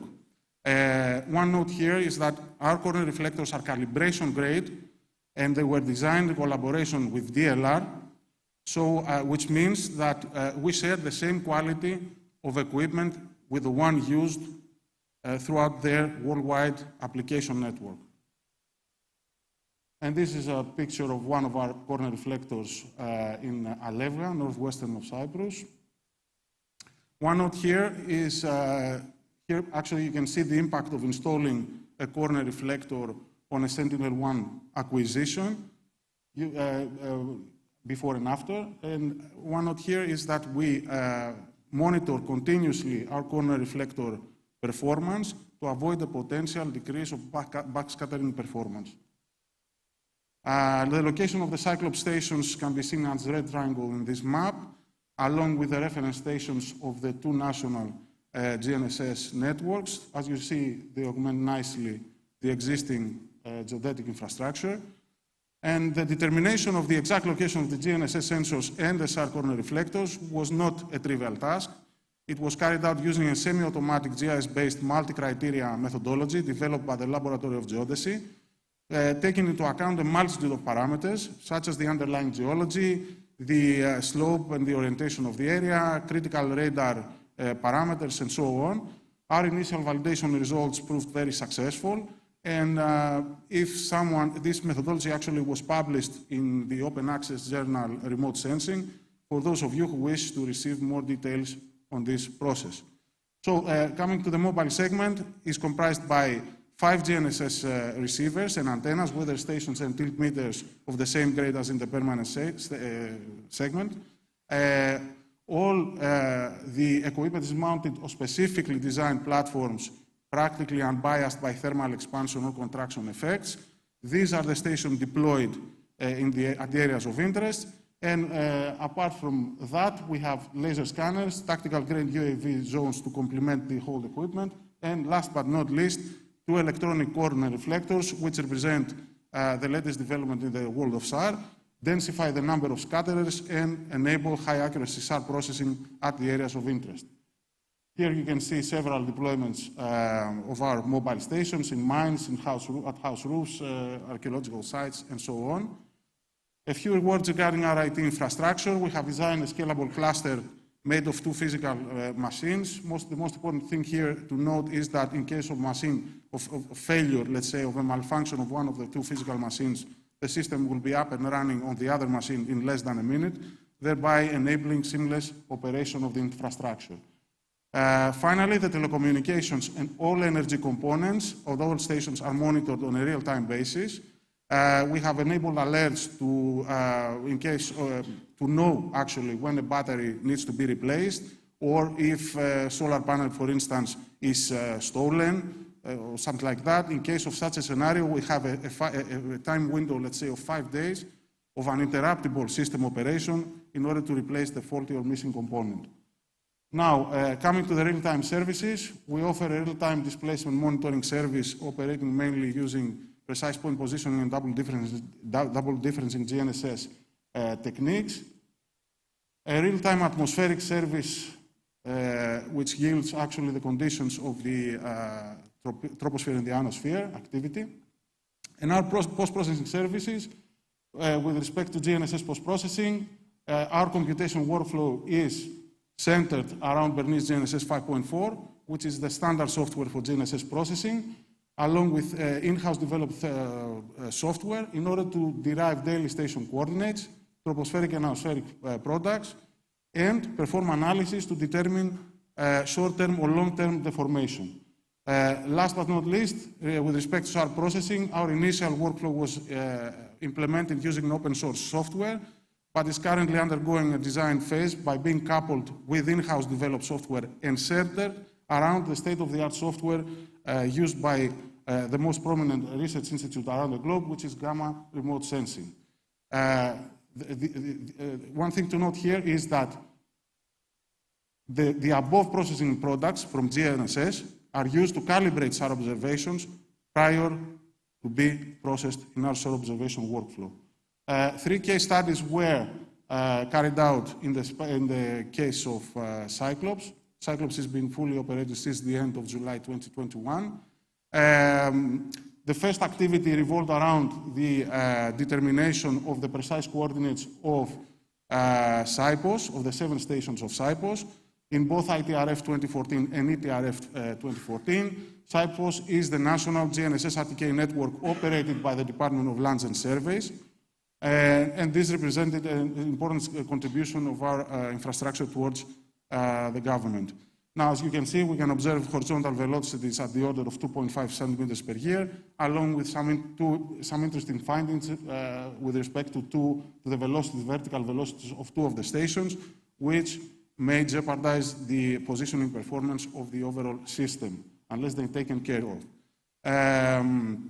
To date, we have managed to detect and map new or existing landslides throughout Cyprus. We can see examples from the district of Paphos, a case of the largest open pit mine in Cyprus, which represents a significant challenging environment for SAR processing, and finally the Pissouri village. The Pissouri village gathered international interest because of the impact it had on properties owned by Cypriots and the foreign nationals. Our team managed to estimate accurately the landslide velocity. We have installed a total number of 6 GNSS mobile stations there. 2 of them were installed outside the sliding zone, CUT3 and CUT4, on the, I don't know where the laser is, and 4 of them within the sliding zone. The ones outside the sliding zone were acting as the reference stations, whereas in order to validate the results. These results proved, the results we obtained so far proved very impressive. These results are unpublished ongoing work, so please, no pictures here. This is an example of the rate of the ground motion observed in one of the 4 receivers positioned within the sliding zone. What you see here is the daily variation of the 3D vector between the reference point of the reference points CAT3 and one of the points we are investigating, PIS1, and you can see that the ground motion has reached 9.3 millimeters per week in February 2023. Okay, on the right side, you can see the decomposition of the 3D vector into its northeast up components. The results were cross-validated against the second reference station, and please note, they're exactly the same as you can see. Please note this is not a simple coordinate difference. This is a result of a daily network adjustment process. And things are getting far worse with respect to the second point in Pissouri, PIS2, as the displacement rate reached 12.5 millimeters again per week. This is immense. Now, Finally, the top left image is derived from the European Ground Motion Service, EGMS, a critical project of the utmost significance for all the whole of the European Union. Nevertheless, as you can see at the image above, the sliding zone misses information. And this is absolutely natural because of the very dynamic character of the landslide. On the image below, you can see the vectors as computed by GNSS. Now, we have concluded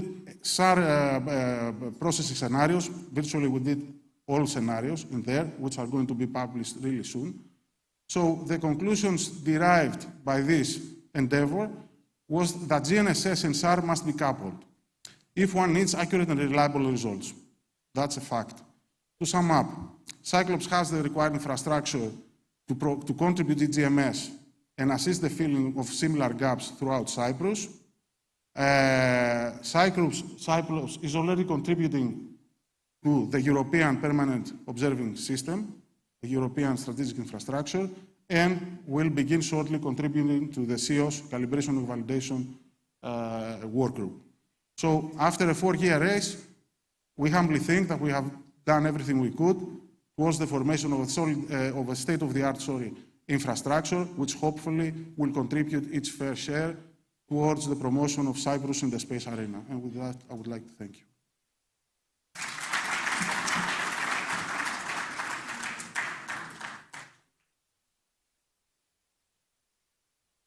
Thank you very much, Chris, for the presentation. And I wanted just to highlight indeed the relevance and the importance of integrating in situ observation to validate satellite data in this kind of context. And while, we are here changing, I would like to welcome our delegation that was actually at the search and rescue exercise. Also, just showcasing the importance and the accuracy of Galileo. Well, I will take up, if there's any burning question for Chris here, I will take one and then we move forward to the next speaker. I don't see anyone, so Chris, thank you again very much, and I will invite everybody to actually talk to him during the coffee break. So moving forward to the next presentation of Dr. Athos Agapiou, which I invite here to take the floor, is an assistant professor in the Department of Civil Engineering and Geoinformatics of the Cyprus University of Technology and the coordinator of the research activities of the EU CULT Laboratory, the Earth Observation Cultural Heritage Lab, and since 2022 is the deputy director of the UNESCO Chair of Digital Cultural Heritage. So he will talk a little bit more about how Earth observation is contributing to monitor and maintain cultural heritage sites. So Athos, the floor is yours. Thank you. Okay, thank you very much. Kalimera, good morning to everyone. I am Athos Agapiou. I'm assistant professor at the Cyprus University of Technology with research interests dealing with Earth observation and remote sensing for cultural heritage. So in the next few minutes, I will try to present you some aspects dealing with the disaster risk management cycle and especially focus for cultural heritage and what has been going on in the last year in our university. But before I start, I think it is important to understand the context and how Copernicus services can be exploited to support cultural heritage. To start with, we have to recall and to remember the study released by the European Commission in 2018, 5 years ago, entitled Copernicus Services in Cultural Heritage. In that study, end users, such as policymakers, researchers, and responsible authorities from Europe, including Cyprus as well, replied to targeted questions related to the potential use and how Copernicus could be fitted to address cultural heritage needs. Based on those findings, 50% of the end users reported that their requirements could be covered or partially covered by the Copernicus program or the Copernicus contributing missions. Copernicus contributing missions means high-resolution satellite data that are accessible through the Copernicus umbrella. Nevertheless, we have to keep in mind that the rest 50% reported that the end-user requirements could not be fully covered by the Copernicus program. So, on one hand, we have The space ICT component and the experts in this field focus on Earth observation and the technological evolution of the Copernicus program. And on the other hand, we have the potential end users that could benefit from space-based applications. Several reports have argued the need to increase the awareness level and to promote the potential benefits from space-based applications, and this could be done through targeted, jointly designed applications. Today, we can see an increased number of applications for cultural heritage, especially for heritage monitoring and management. This has been strongly motivated by the freely and open data policy of the European Copernicus program. At the same time, we have seen recent developments in the domain of image processing, such as big data cloud platforms and artificial intelligence image processing methods. But again, we have to admit that this technological shift remains in a scientific and theoretical sphere, at least in Cyprus, and much more is needed to have seamless applications and implementations by national bodies and responsible authorities for heritage applications. Now, concerning the disaster risk management cycle, we can see a significant overlap between potential use of satellite datasets, including Copernicus satellites, for supporting the different phases of the disaster risk management cycle, as these have been reported by the international bodies like UNESCO and ICOMOS. In a recently published study, we have reported in detail the potential contribution of Earth observation, which includes satellites and low-altitude systems, for each step of the disaster risk management cycle, related either to the preparedness, response, recovery, or mitigation actions. Of course, the already existing 6 thematic Copernicus-based services can partially cover some aspects of the disaster risk management cycle for cultural heritage. We mustn't forget some fundamental basic properties that satellite observation provides. That include, among others, systematic and diachronic observation, the wide spatial extent of recording, the free or low cost of datasets, the remote monitoring, as well as products that can be immediately used to support other needs, as the case we have seen before with the Imager-C. And if we want to see the wider context where we stand today, we have to recall the concept of digital Earth, digital twins. Today, we often find that we have more information that we know what to do with. Today, we have more digital data as never before in the past. The hard part is not getting new data. The hard part is to take advantage of this flood of geospatial information and make it worthy and valuable to end users and, of course, to the society. For people that are not familiar with remote sensing and satellite observation for cultural heritage, it is surprising to see how well adapted space-based research is fitted to archaeological and cultural heritage science, especially in Europe. In this map, you can see only a fragment of what is going on in Europe some years ago, as well as how many different sensors, including Sentinel missions, were used for heritage applications. Looking at the scientific landscape, remote sensing technologies have been used either alone or in a synergistic way with other technologies for cultural heritage applications, while the majority of them fit under the different steps of the disaster risk management cycle. Now, very briefly, I will present you some applications related to the disaster risk management cycle carried out by team members of the Earth Observation Cultural Heritage Lab established at the Cyprus University of Technology. The focus of the lab is to develop and apply Earth observation remote sensing methods to better explore and to better understand archaeological landscapes by systematic mapping and image processing analysis.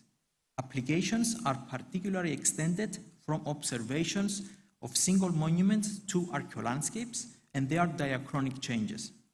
For these applications, we use both optical or radar images, including Copernicus, of course, and other high-resolution satellite sensors supported by UAV campaigns and ground measurements. The research groups focuses on two main research areas that I will explain in a while. The so-called site detection, and heritage monitoring. Both these topics involve several other research directions that we will see in a while. Site detection refers to the discovery of buried archaeological remains or archaeological proxies, as we prefer to mention them, using space-based applications. Shallow buried remains, which are still unknown, can be observed in satellite imageries as stretched vegetation, the so-called crop marks phenomenon. Site detection is very important for disaster risk management cycle, as it can help us to understand and map the wider context of an area. Although spatial resolution is a significant parameter to observe archaeological proxies, we can still exploit medium resolution satellite data, as those of Copernicus, to detect buried archaeological remains. In this slide, you can see a recent study focusing on the detection of the largest known Bronze Age earthworks in Europe, which was really successful, indicating unknown areas and proxies to archaeologists working in the site. New buildings and earthworks never spotted before in the past have now been mapped for the first time using open, freely distributed data. Similar studies have been carried out in other sites as well, and we are still in progress for new discoveries. Another example for the detection of Neolithic settlements using high-resolution imagery is the case you see in this slide. Targeted research needs to be done to optimize the overall approach for defining specific time windows or spectral windows that are most suitable for specific areas with archaeological interest. The synergistic use of both ESA and NASA satellite missions, like those of Landsat and Sentinel, have been applied for the archaeological site of Nea Paphos here in Cyprus, an UNESCO World Heritage Site.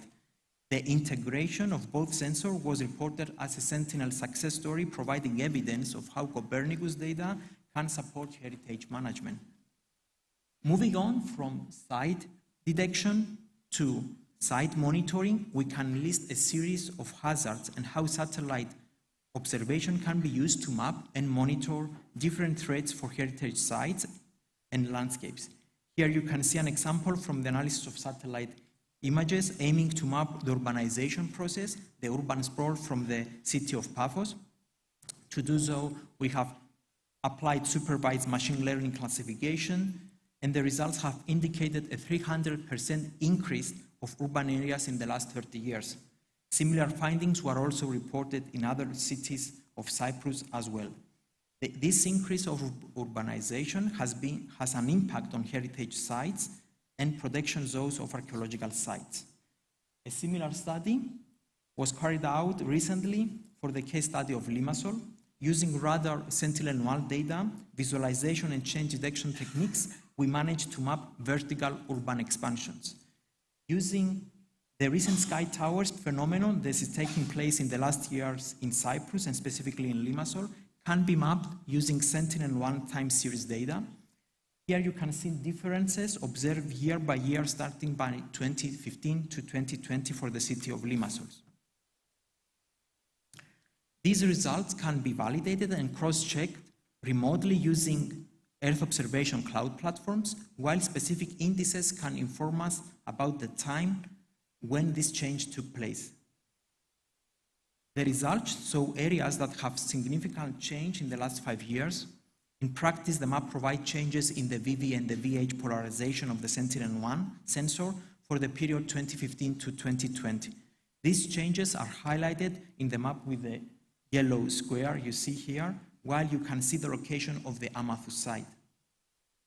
Urban expansion can be also linked with the increase of the land surface temperature of an area.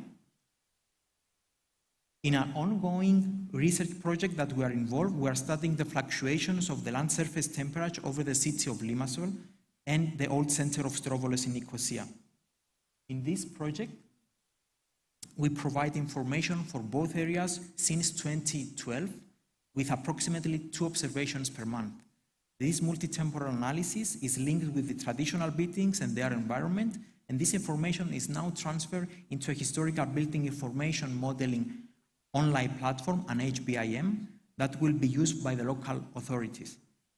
The satellite-based observations are connected with 3D models and ground information and will be used for energy efficiency for the traditional buildings. Moving to fires, in this slide you can see an interesting example of how Copernicus program can be used to monitor the fire intensity in a recent fire event in Orinil Larnakas in 2021. With the support of the German Aerospace Center, DLR, Sentinel-3, Sentinel-1 and Sentinel-2 were used to automatically map the fire spread and then measure the fire intensity. Using this information, along with georeference data and GIS environment, one might have almost a near real-time service for heritage management.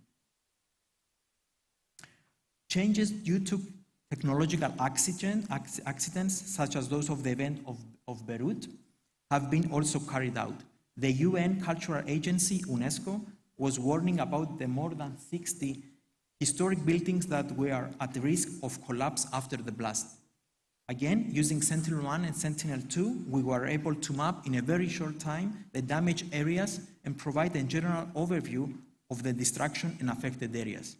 The damage proxy map produced here was aligned with those provided by the NASA area team and the German Aerospace Center team.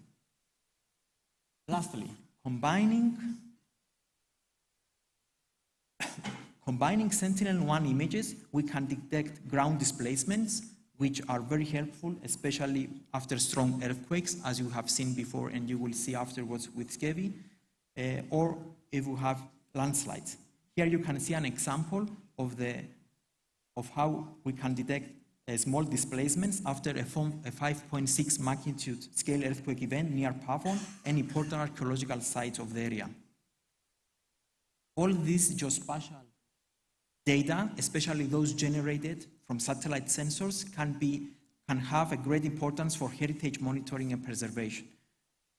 This idea is behind now a new funded Horizon Europe program aiming to bring together expertise from the geoinformatics domain blended with the civil engineering and archaeologists. New services, only recently released, like those of the European Ground Motion Service, can be used not only to detect ground displacement, but also to support definitive element models, FEM, developed by civil engineers.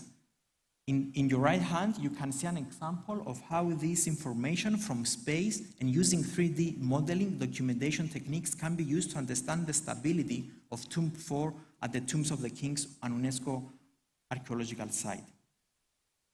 So today, we have an unparalleled opportunity to turn a flood of raw data into understandable information about our society and our planet. Of course, this will not happen overnight. In conclusion, and I would like to be my message to you, which is aligned also with the scope of this workshop organized today. We need to develop a roadmap to provide solutions for the integration of satellite-based services to decision makers and institutions and increase awareness. Working together, we can help to solve many of the most important problems, including those of cultural heritage. This is really important when emergency and disasters are reported. Thank you very much.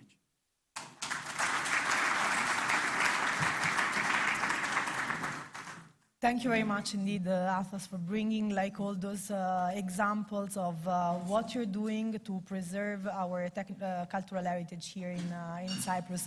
I actually will take one question, if there's any from the audience. Otherwise, I will thank you for the presentation, and I stress also on the need of, again, co-design and co-creation. So the satellite-based solutions are customizable, and they're actually really addressing actual needs when they are created based on your needs. So that's why we are here today, not only to present the possibilities offered by Copernicus and all the European infrastructure, but also to engage with you and to make sure that you are actually telling us your needs and how we can do things together. So thank you very much.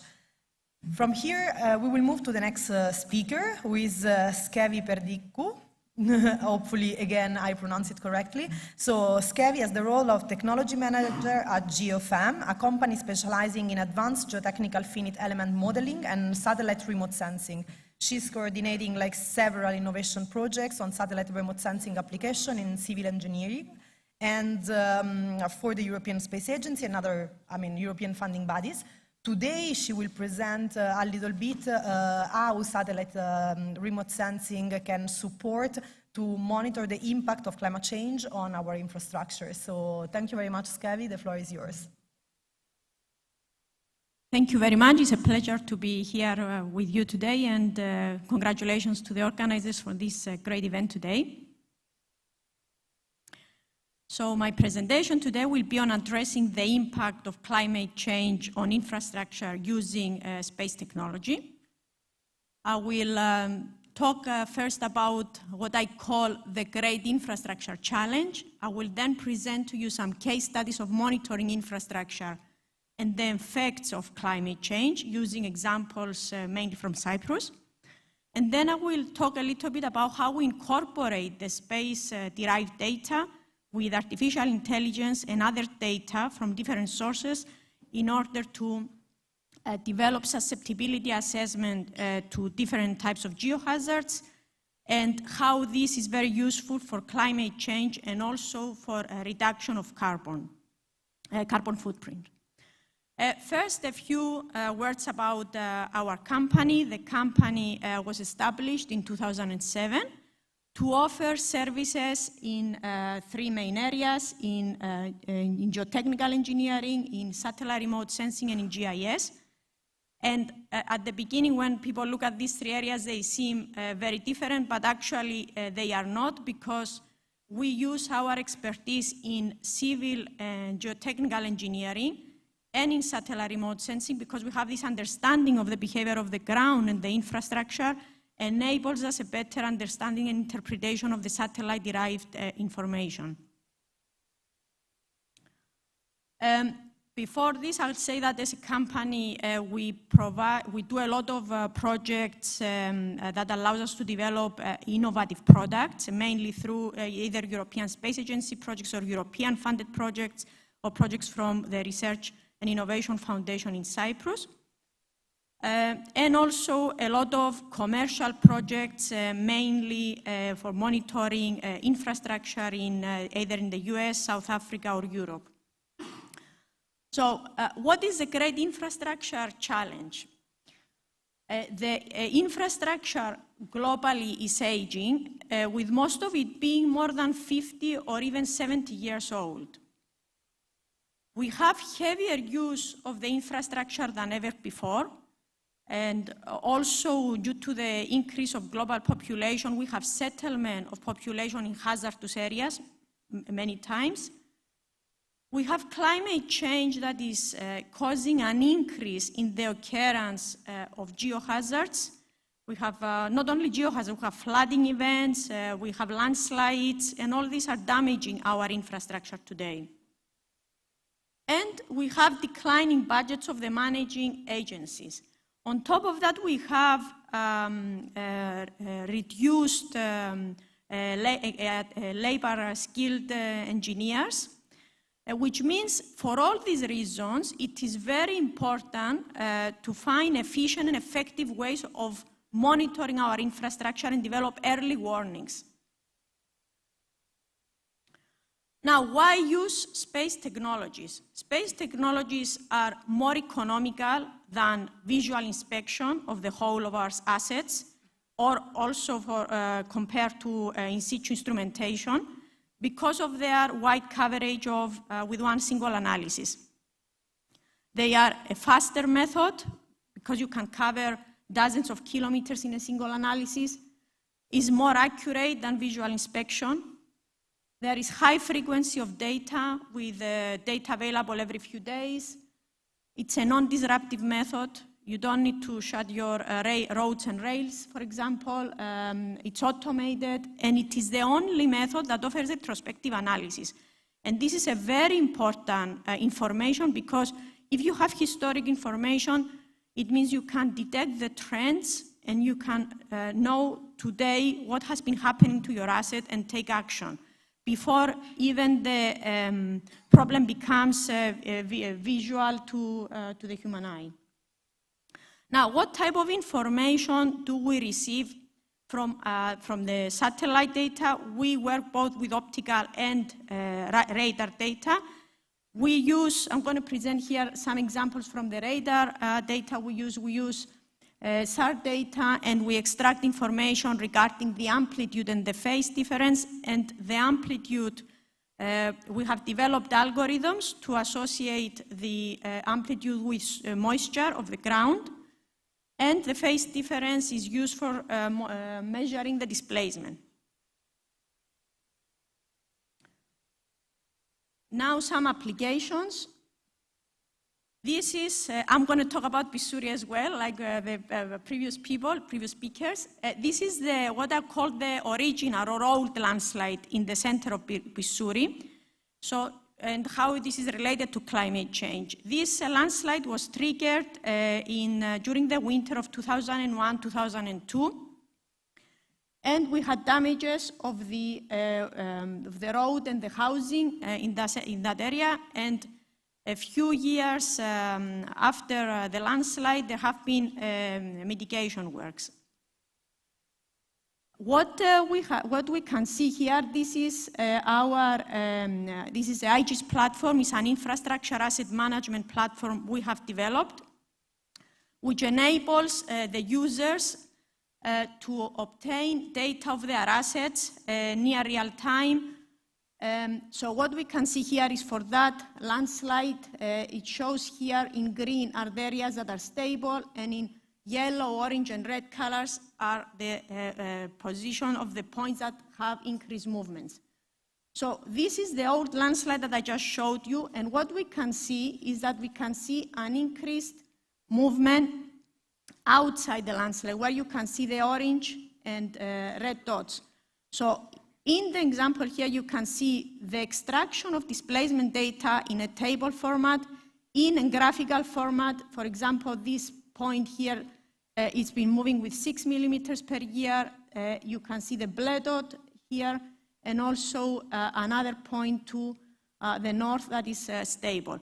So what information we can get from this data near real time is that the extent of the problem, we can see the magnitude of the problem, and it is very important because we might not even be able to see the cracks on the buildings, but we know how this problem extends into different zones.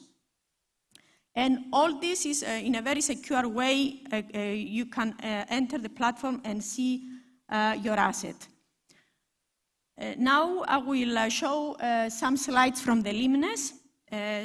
This is another landslide, a well-known case in Pissouri. This was triggered later on during the winter 2012, I believe.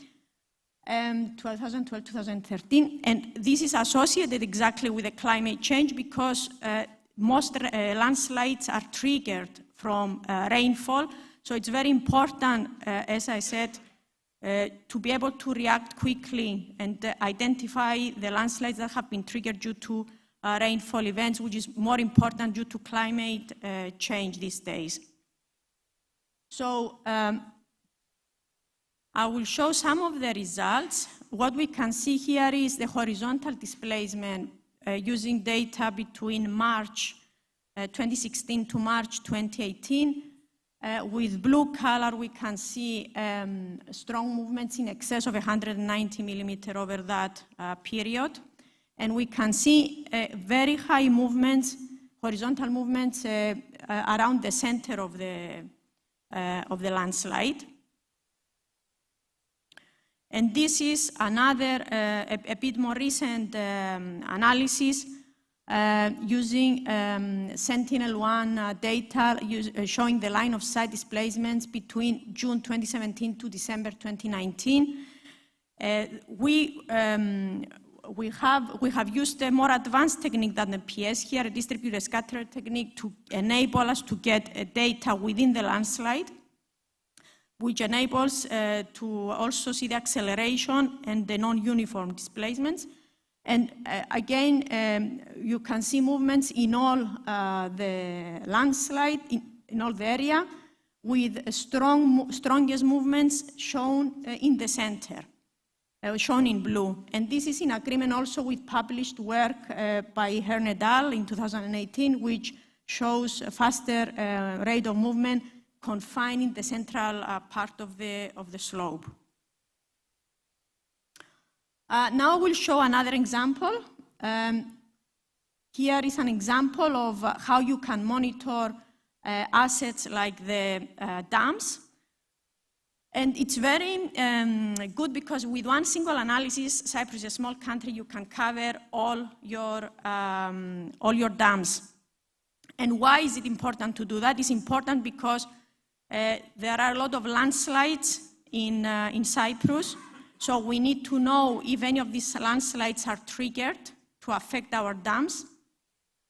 Also, being in a seismic zone, it's important to make sure that our dams are in good condition.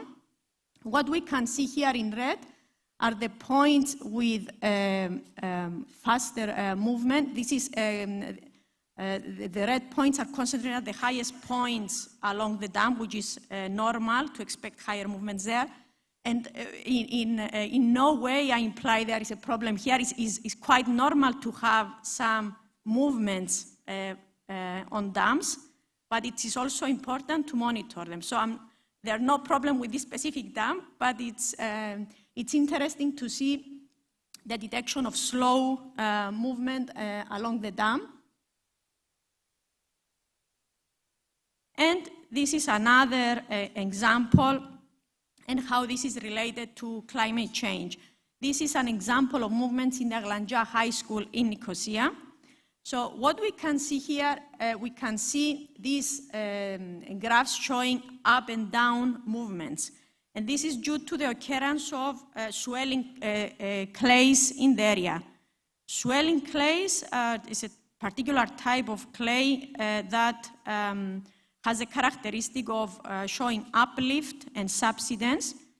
Uplift due to the rainfall and subsidence due to the dry season. So if we have droughts, then this might cause increased subsidence on the ground. If we have a winter with a lot of rain, you might expect to have a high uplift. So that's why it's very important, again, because these things are changing due to climate change, to be able to get this type of information about our infrastructure. And here I would like to show what we have been developing. We are using, as I said at the beginning, this satellite technology combined with other type of information and artificial intelligence to develop susceptibility assessment to different geohazards. So I showed displacement data. We also use soil moisture data derived from satellites combined with data from different other sources. And with AI, we have developed susceptibility assessment to landslides, sinkholes, and swelling clays. So this is a map showing the susceptibility to landslides. In red, you see areas with high susceptibility, orange, moderate susceptibility, yellow, low susceptibility. And this is very important, again, because these landslide inventories exist on government scale, but to update such a map, it takes years because it requires a lot of in situ work with conventional methods. Using satellite technology, we are able to update such maps with every season to be able to show which new landslides have been triggered. So in that way, you can move faster in doing any mitigation or works or taking any actions. And this work has been validated independently against the in situ, the conventional landslide inventory with agreement with more than 85%. So that is my presentation. I would like to thank you very much. If you would like to ask me any questions, please feel free either now or during the break. And this is my email address in case you want to contact us. Thank you very much. Thank you very much, Skevi, indeed, for the presentation. And for the sake of time, unfortunately, I will not ask this time if there's any question, and we will move forward to the next presenter. Thank you very much. But indeed, I invite everybody to, talk to Skevi during the break afterwards. And I will pass to, Dr. George Millis from the Phoebe Research and Innovation Ltd. So he's the Director of Innovation and Manager of the Phoebe Research and Innovation. He's a board member of the Cyprus Association of Research and Innovation Enterprises and participates in several committees to promote research and innovation. So I leave the floor to you, and well, the floor is yours. Thank you. Thank you very much, Annalise. And thanks for the introduction. It's always a problem being a tall person with these microphones. I hope you can hear me. So I'm George, and I'm very happy to be here. And since I have you all here, I will try to take you through a short journey of combining water quality monitoring services with Copernicus Emergency Management Service. I will start by motivating the whole thing, and then I will show you what we have achieved through some of funded projects. So this is a nice picture of Cyprus. It contains also unnecessary information, like in Larnaca, where I got this, I downloaded this picture, and it's good because we are big here. It looks like we are important and the center of the world, but from satellites sometimes we are just a few pixels, and this is still okay. The resolution, even the medium level resolution we get from satellites, it helps us do very good, to add very good value to many domains, as we have seen. I will be talking about the water domain, and thanks Skevi for introducing also some applications for this, the previous speaker. And we are surrounded by water. Water is very important for our lives. To me, I'm not a very swimming or sailing person, so this is kind of scary picture. So we zoom in, and we see that beyond the surrounding waters, we have also some inland water sources in Cyprus, which we're using to drink and agriculture and several other applications. If we have to keep the pattern, Pissouri is somewhere in the middle of Asprokremos and Kouris dams. We have the Evretou Dam, we have Asprokremos, Kouris reservoirs, and we need these reservoirs, we need these water sources in order to provide and guarantee clean and safe water to consumers in Cyprus. So this is the main and only objective of water organizations, water utilities in Cyprus. We have the Water Development Department that monitors and has the responsibility of all these inland water sources, but then down the line, the water comes to our houses through some very mature infrastructures now, and there are some people behind that are trying to monitor these infrastructures to give us clean and safe water. For example, in the Water Board of Limassol, with whom we are doing a number of projects, they are actually supplying water to around 200,000 people in a 100 square kilometers area and 17 million square meters water every year. And this is maybe not a very big project. It's for the size of Cyprus, it's a big one. And they have a big network with DMAs, organizing pipes, and all these different ways of storing the water. But if we don't first achieve a good quality of the water that we get from the inland reservoirs, we cannot do nothing with the networks. Adding to that, in Cyprus we have a number of other more specific challenges as well. We have many drought periods and prolonged drought periods. And this is an issue, a bigger issue than what other countries face. We have high cost to produce the water because of being an island, because of other factors. And we have tourism industry, a big one, as we had before. And during the summer, we have increased demand of water. And we need to have solutions to make this, the operation of this system, the whole system, more efficient and effective, again, to be able to provide clean and safe water to the consumer. So we are the target of all these infrastructures. Unfortunately, this is not always possible. In the world, there are many cases where we fail because we have contaminations in the water we drink. There are earthquakes, natural phenomena in general. There are malicious attacks to the water sources and to the water networks. There are mistakes of people, of machines.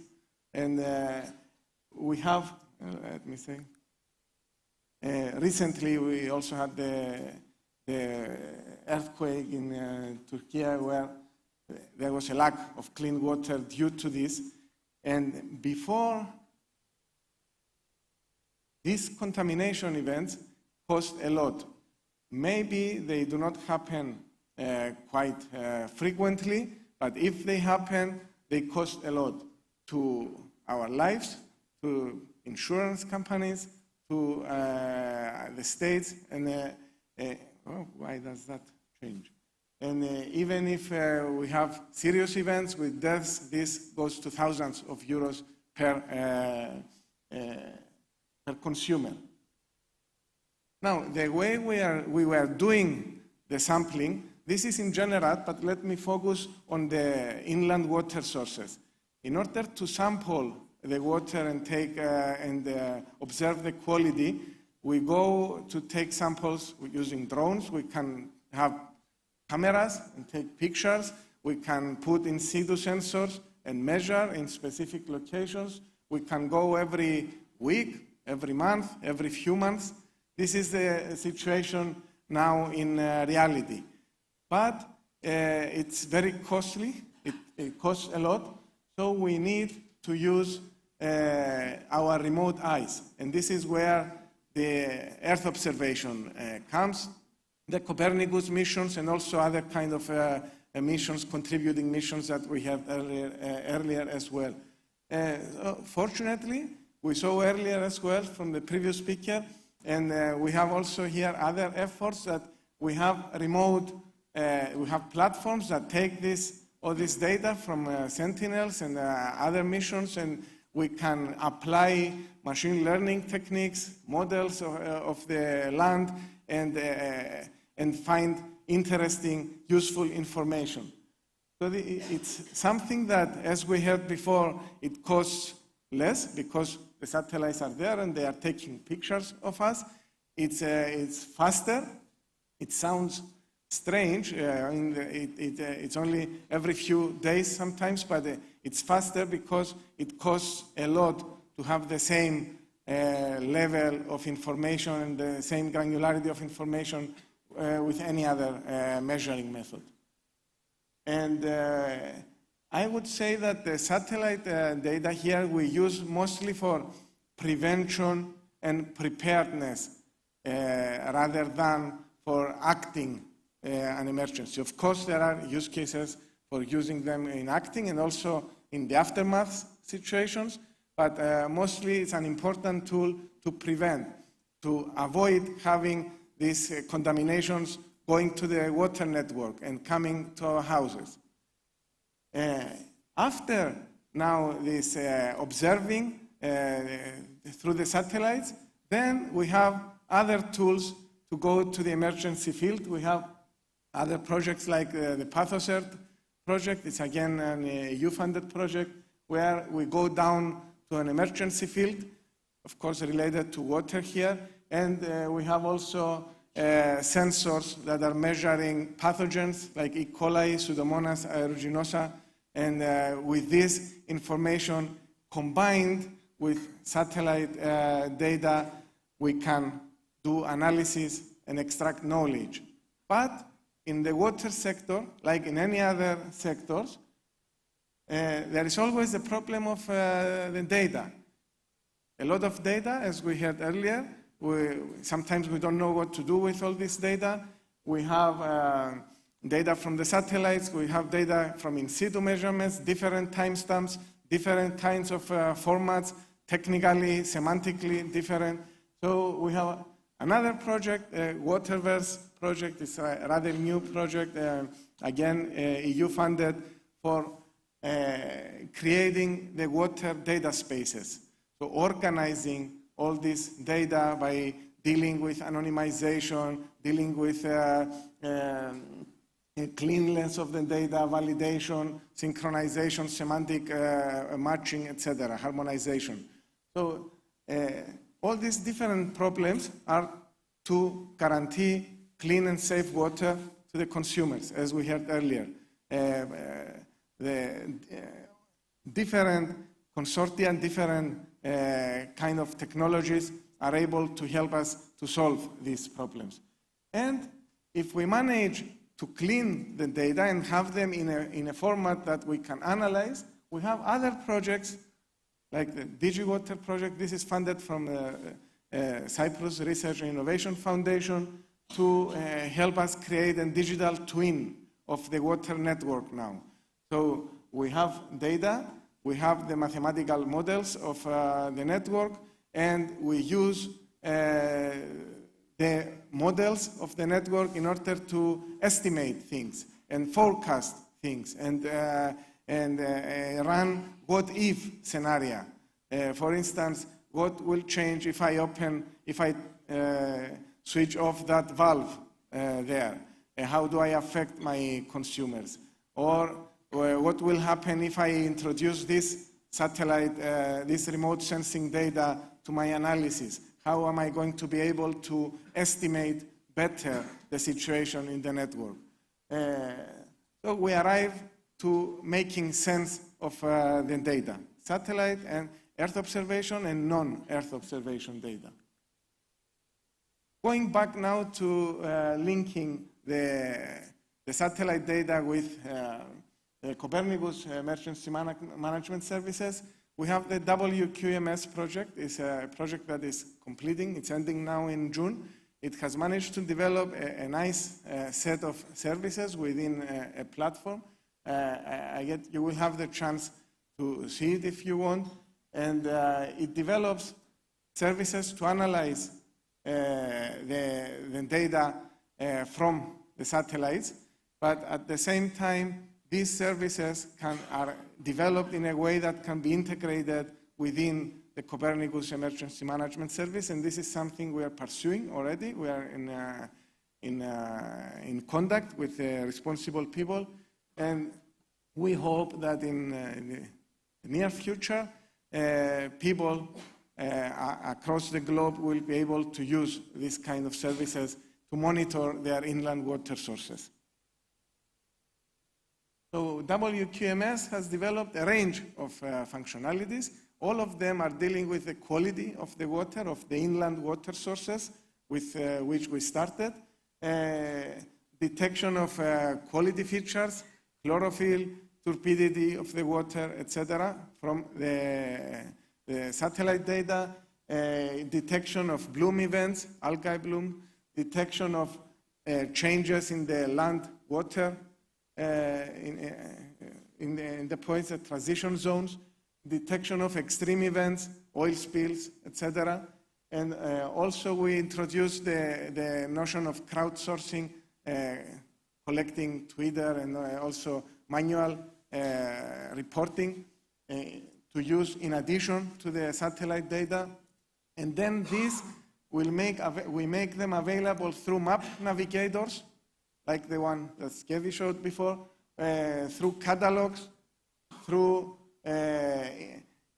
APIs with which the water utilities and the water development department here in Cyprus can integrate and using their own decision support systems. And this is a key aspect of these technologies.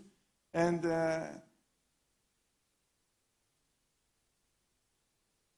this is the number of, this is the 4 main services that I already mentioned before.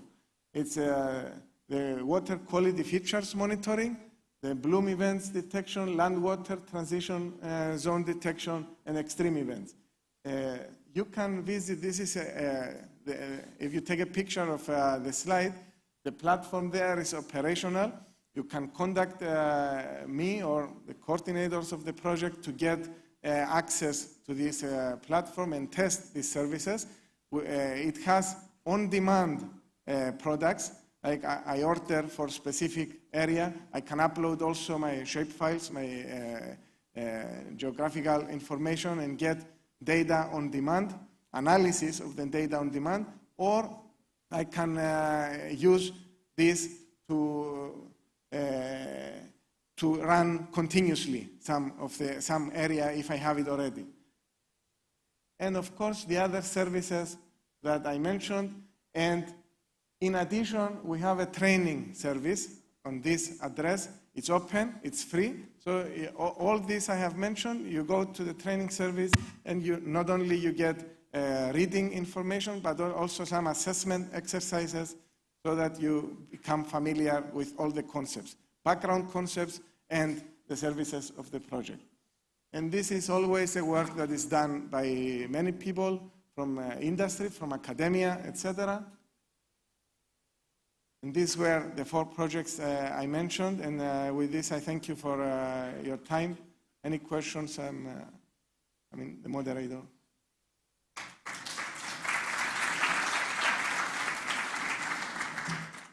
Thank you very much, George, for the presentation. And again, like as I did previously, I invite everybody to talk to George later during the break. So, he's, thank you, happy and available to take questions. So we move to our last presentation for this panel, and it's provided by Major Iakovos Stylianidis, who is connected remotely with us. He is currently the head of the COSPAS, the SARSAT Cyprus Mission Control Center, and Xenon Coordination Center, director of the National Joint Rescue Coordination Center. So it's basically where today the search and rescue exercise was done. So, Major Stylianidis, are you with us? Can you hear us? Yes, good day to everyone. I would need just 1 minute to share my screen. Yes, please. Perfect. We can see your presentation. It's okay. Thank you very much. Thank you. The floor is yours. You can start. Thank you.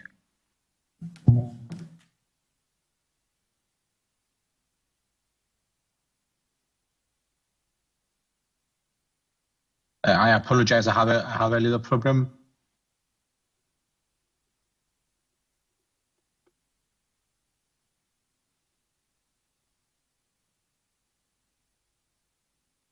Okay. So Justice EU was established in 1995 with the primary mission to organize the SAR system of the Republic and command, control, and coordinate SAR operations with its own area of responsibility in order to locate and rescue people in distress as a result of a naval or aircraft accidents. According to the ICAO International Convention of 1944, the maritime and aeronautical search and rescue region of Cyprus are identical and coincide with the Nicosia FIR.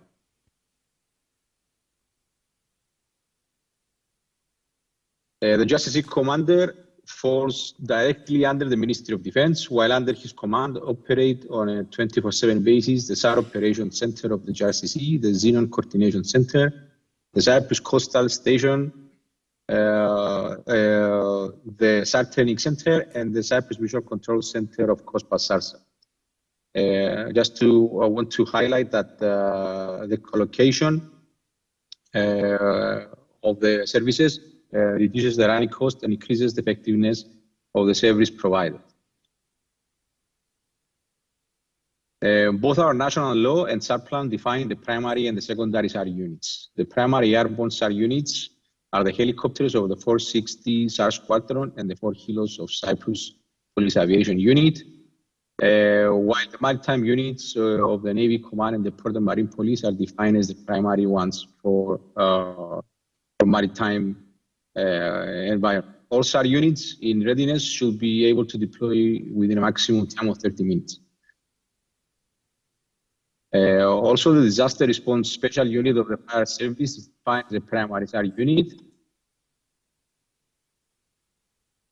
And I would like to give you some statistics. As you can see on the slide, the statistics of the SAR operations. We have an overall of 6,563 incidents since 1995 that resulted in 1,034 operations and to the rescue of 4,239 people up to today. Under the JRCC command lies also the Xenon Crisis Coordination Center, as mentioned before, which was established in 2016 as a result of the lessons learned of the Lebanon evacuation in 2006. With the establishment of Xenon, the Republic of Cyprus fulfilled the crucial goal of creating a crisis coordination center able to function as a complete system of surveillance, identification, prevention, and controlling the area of responsibility of the Republic.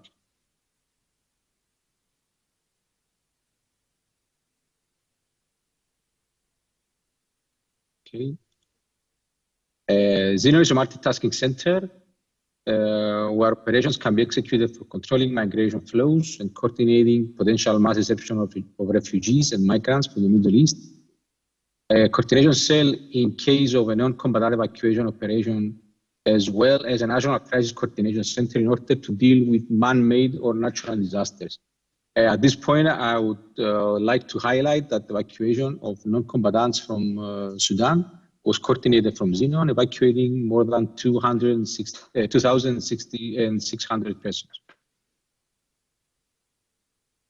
Since 2015, the Cyprus Coastal Radio is also operating the JRCC with the responsibility to inform all the mariners sailing the region of any situation which may impose danger to their lives or properties.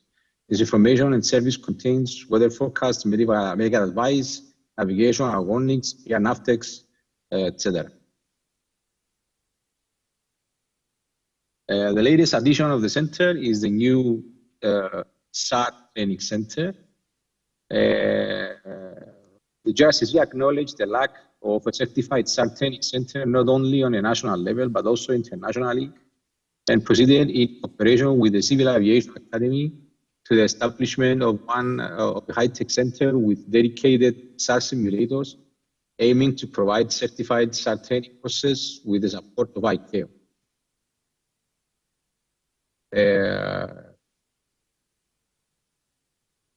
This was an overall introduction to what we actually do here at the JRCC. Now I would like to highlight the next point, which is the COSPA SARSA Cyprus Mission Control Center, which is something that is operated here at the JRCC also. And this one of the approximately 30 mission control centers around. CYMCC has been in fully operational capability since 2020, alerting JRCC for beacon activations within Cyprus SRR.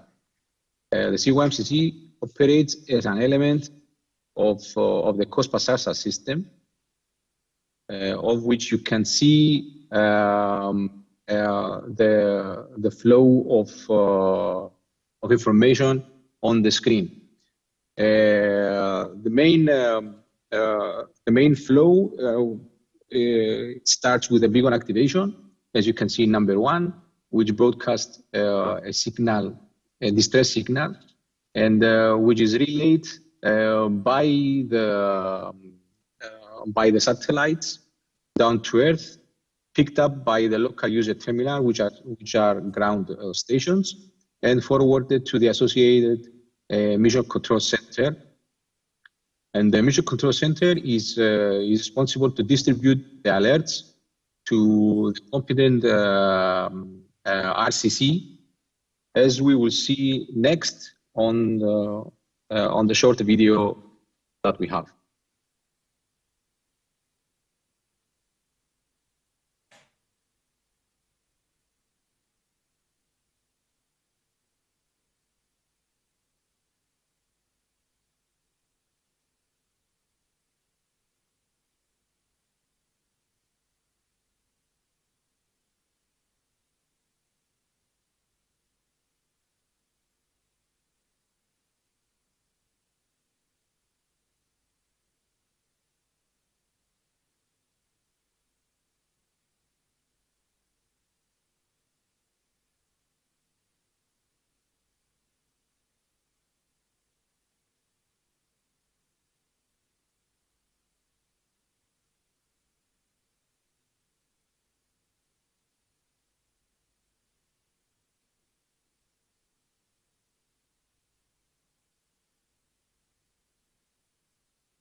I apologize for not having audio, but I believe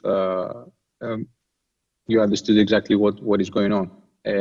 Here, along with the CYMCC, the SAR Galileo satellite Earth station, the Larnaca Meolud is called, is also monitored by the GRCC in cooperation with the European Union.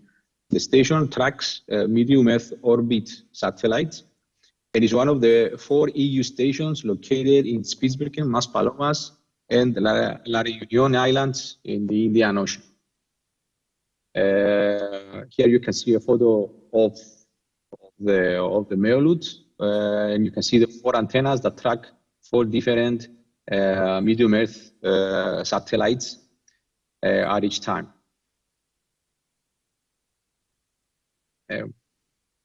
Proceeding.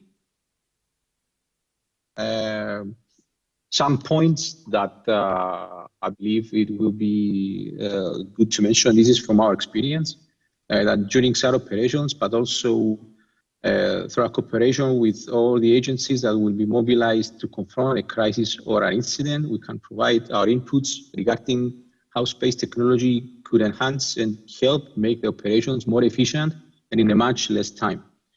At some point, I imagine, and correct me if I'm wrong, the satellite communication will be of such quality that can be used as the main mean of voice and data communication, at least for the units deployed to an operation, but also between the units, the operations room, and the person in distress.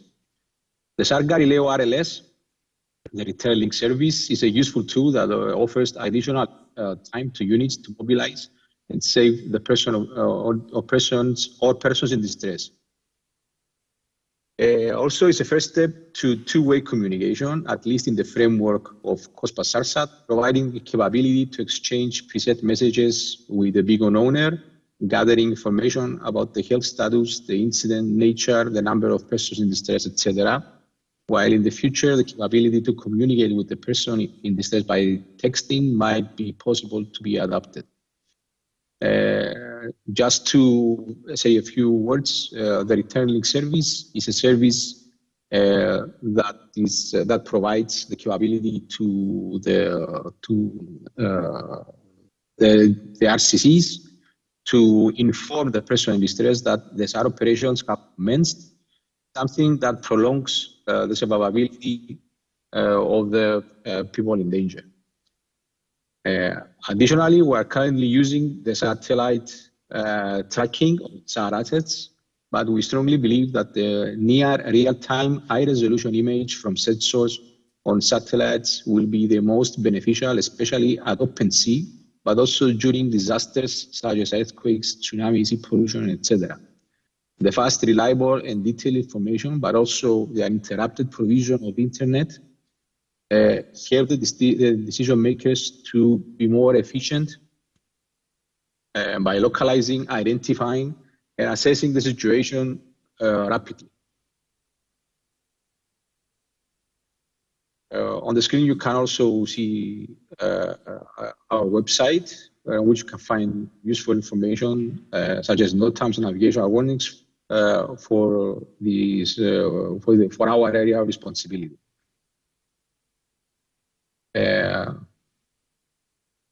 Thank you very much for your time.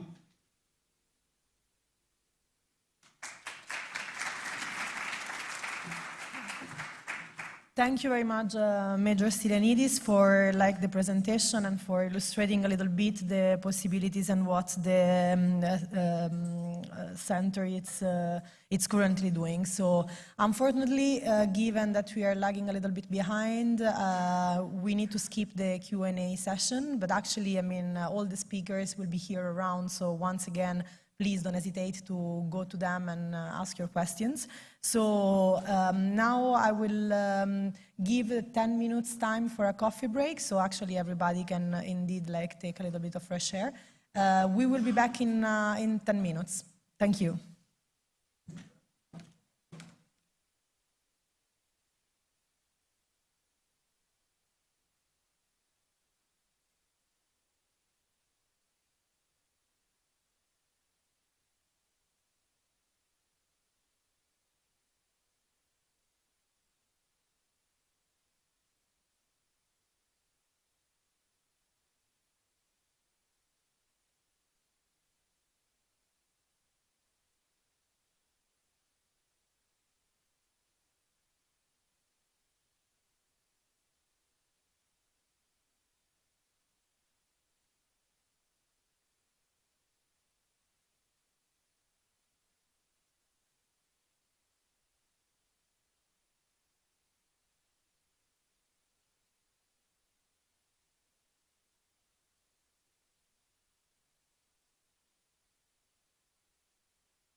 Να παρακαλέσω σιγά σιγά να καθίσουμε όλοι στις καρέκλες μας για να ξεκινήσουμε. Ευχαριστώ πολύ.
Hello. So we are ending up to our last part of the workshop.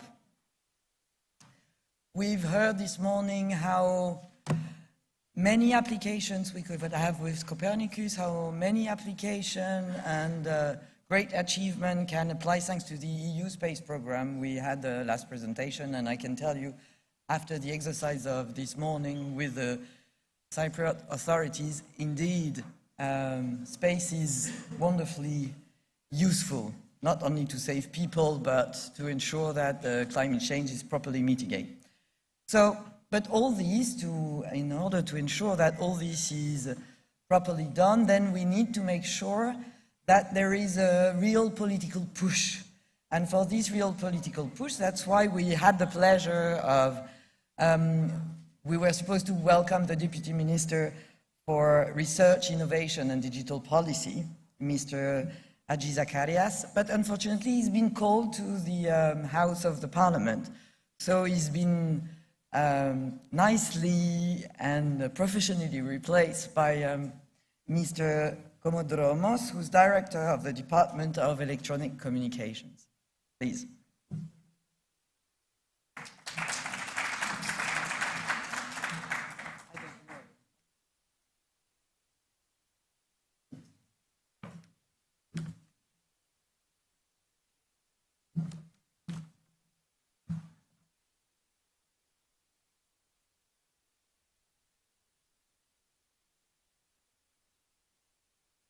Dear Executive Director of USPA, dear President of EURISI, distinguished guests, ladies and gentlemen, I am delighted to be joining you today on this very special occasion, and I would like to thank you all for your participation. A warm welcome to our guests from abroad, and congratulations to the organizers for this important undertaking, focused on satellite-based services for disaster risk management, which are directly linked to a number of areas of interest of the EU Galileo, Copernicus, and GovSatcom systems. In recent years, Europe faced the consequences of several natural hazards resulting in human and economic losses. Extreme weather events due to climate change will only increase in the future.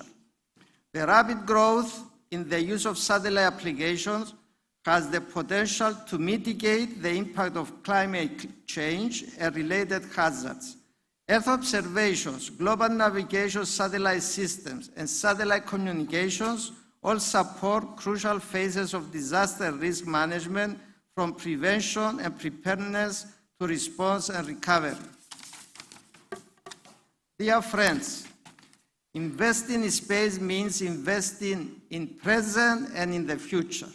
Space is considered a vital driver of innovation, growth, and competitiveness, and a key enabler for accelerating the twin digital and green transition and advancing social prosperity.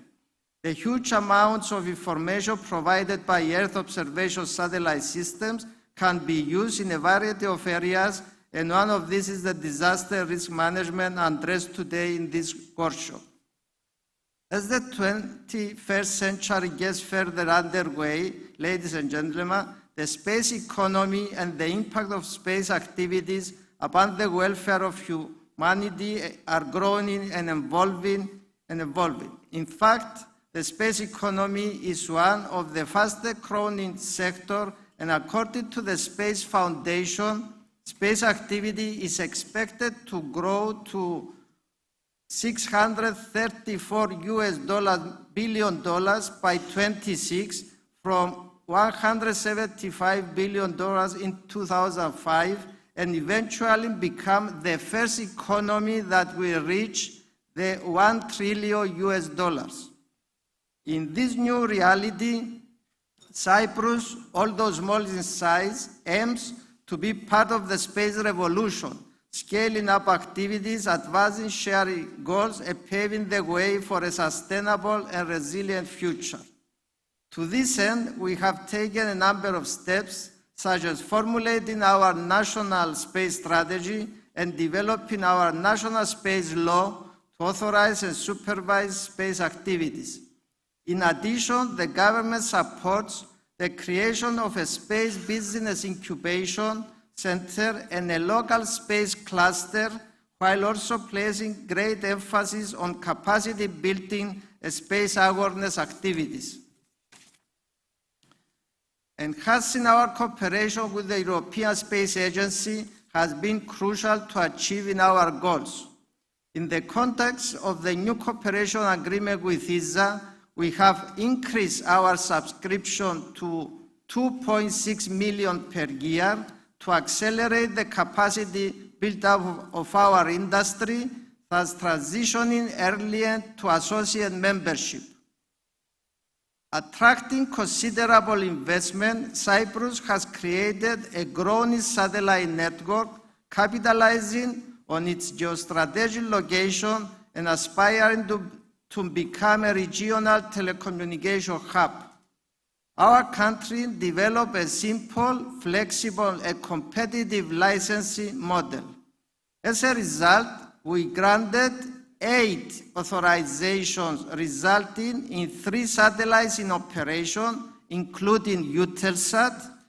In addition, very recently, the EU Agency for the Space Programme, USPA, decided to deploy 2 ground stations called RIMS in Cyprus for the operation of the EU EGNOS system used to improve the performance of global navigation for aviation, maritime, and land-based users.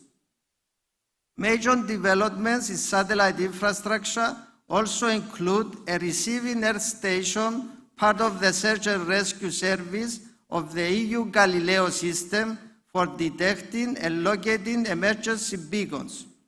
It is worth mentioning that Cyprus is one of the only 3, now 4, hosting countries of such infrastructure in Europe. We are also working towards the establishment of an optical gateway critical for connecting Cyprus to the rest of the European quantum communication infrastructure network. In addition, we place great emphasis on Earth observation, capitalizing on our climate, geographic location, and national infrastructure and expertise, which allows us to develop innovative space technology services.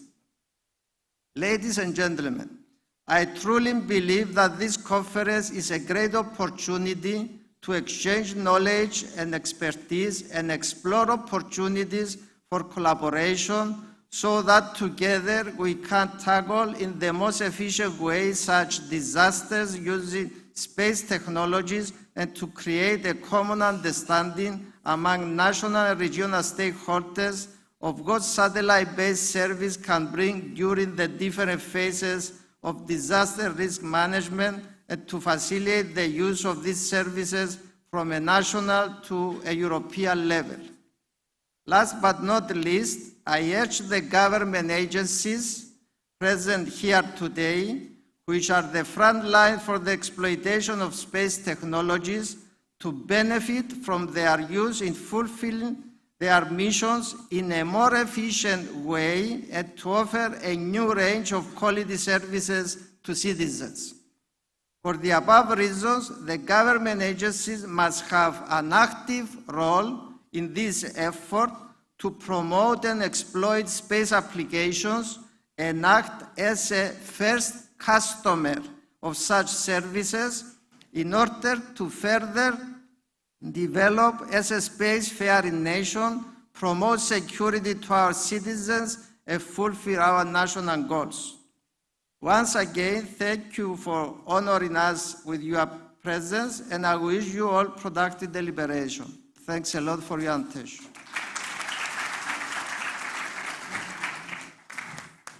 Thank you very much, Yorgos.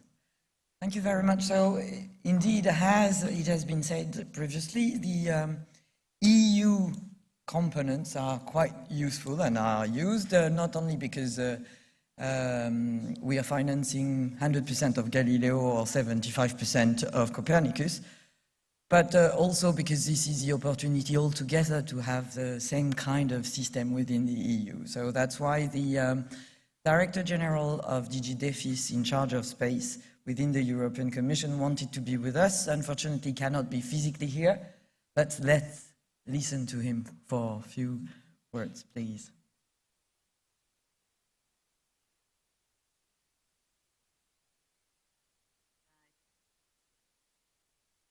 Ladies and gentlemen, MEP Mandil, we look forward to hearing your views on this important topic with great interest. The stage is yours. Innovation and Digital Policy for holding this workshop dedicated to satellite-based services for disaster risk management. Thanks for your interest and thanks for the opportunity to have this exchange today on this important matter. Physically with you today. I think it is an important matter because, and we must never forget about that, it's a basic question because our society is so much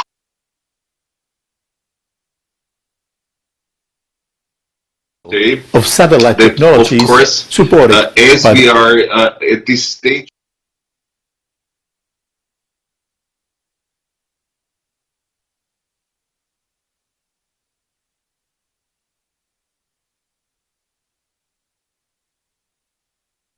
Possible for regular times as well as we had to learn this year for war times on European soil. And this is why I'm happy that after less than 2 years actually we decided in the plenary of the European.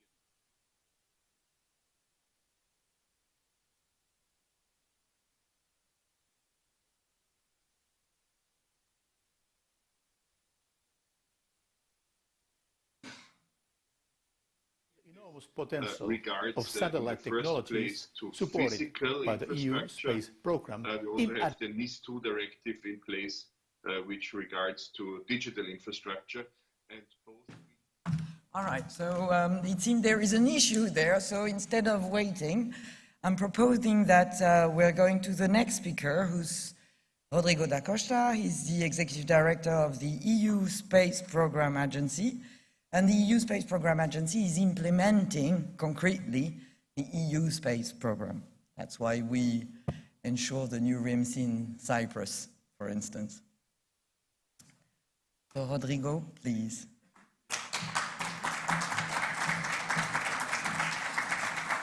So thank you very much, and good afternoon in the meantime also from my side. It's really a pleasure to be here while the slides go up.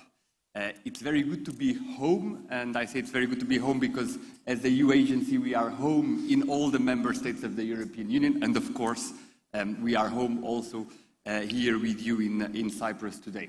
I want to give a very, very big thanks to those that co-organized with us, certainly the Ministry of Research, Innovation and Digital Policy. Thank you for welcoming us here today, Georgios. Thank you also to your minister for the very warm welcome today. I want to thank certainly Eurizi, Dominique, Annalise, and everyone that worked so hard to have this excellent event in place today. I will talk to you about 10 minutes, and I will tell you a little bit, I'll give you a global perspective of many things that you have already discussed and you have already seen in the morning. And then I will tell you also what we do as USPA, as the EU agency for the space program. But before we talk about the EU agency for the space program, I think it is key and crucial that I tell you what is the space program, because our agency is involved in the space program. You know that Europe is doing a lot of things in space. There are many activities. There are countries that have their national activities. There are countries that collaborate bilateral. There is, of course, international collaboration among many member states, in particular in the scope of the European Space Agency. But also the European Union has a space program. And it has a space program actually since formally May 2021, but the history of the EU space program is coming already from the past, because in 2021 what we did, or what was done at the EU space program level, was to integrate a number of components and to integrate things that were already there from the past. I will tell you a little bit more about that. But before that, I want to make a quick switch back to what we had this morning. Those of you that were here, you may have heard that there is in parallel ongoing a big search and rescue exercise, something that is done regularly here. So I will start with a short video about search and rescue, and then I will elaborate on USPA and on what we do. Hopefully the video will work this time. War of Putin Russia against the free world. We need to focus much more on the protection of entities overall. As mentioned, most that we feel their importance due to the war, and we can expect high performance goals to be waged against us to best which has been waged against us already before February 24th. And I also want to share with you one last point here that introductory note. And this is about confidence in our state systems and confidence in our capability to structure from the side of governments and enterprises, businesses and higher when it comes to cyber attacks. Because we all know, we feel frightened and we our eyes that there are businesses attacked by cyber attacks which are considered to trust in the persecution of that, or to take for the criminals, or to do cyber attacks alone in terms of attack division, like state actors and terrorist actors, but in terms of crime and organized crime. And what we have to create is a clear atmosphere of a state that secures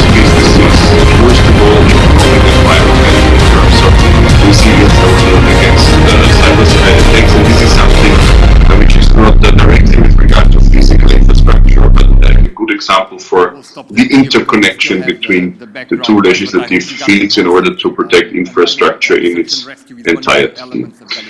These are a few thoughts from my side. Thank you again for this opportunity, and I look forward. Using, in general, search and rescue COSPA-SARSAT, but also based on Galileo satellites. We've heard before more than 4,000 only here from Larnaca, and of course, Europe-wide, worldwide, many more. A wonderful picture of Cyprus to start, and let me pick up where I was just before to tell you about the U-Space program. So many components, many things that are there since a long time, but brought together in May 2021. We have EGNOS. EGNOS is our augmentation system, regional coverage. We say regional because it covers basically the European area. It was primarily developed for aviation, and I know there are some aviation actors here around in the table today, but today it's not only used in aviation, it's used well beyond that. Domains such as agriculture, for example, are already using EGNOS.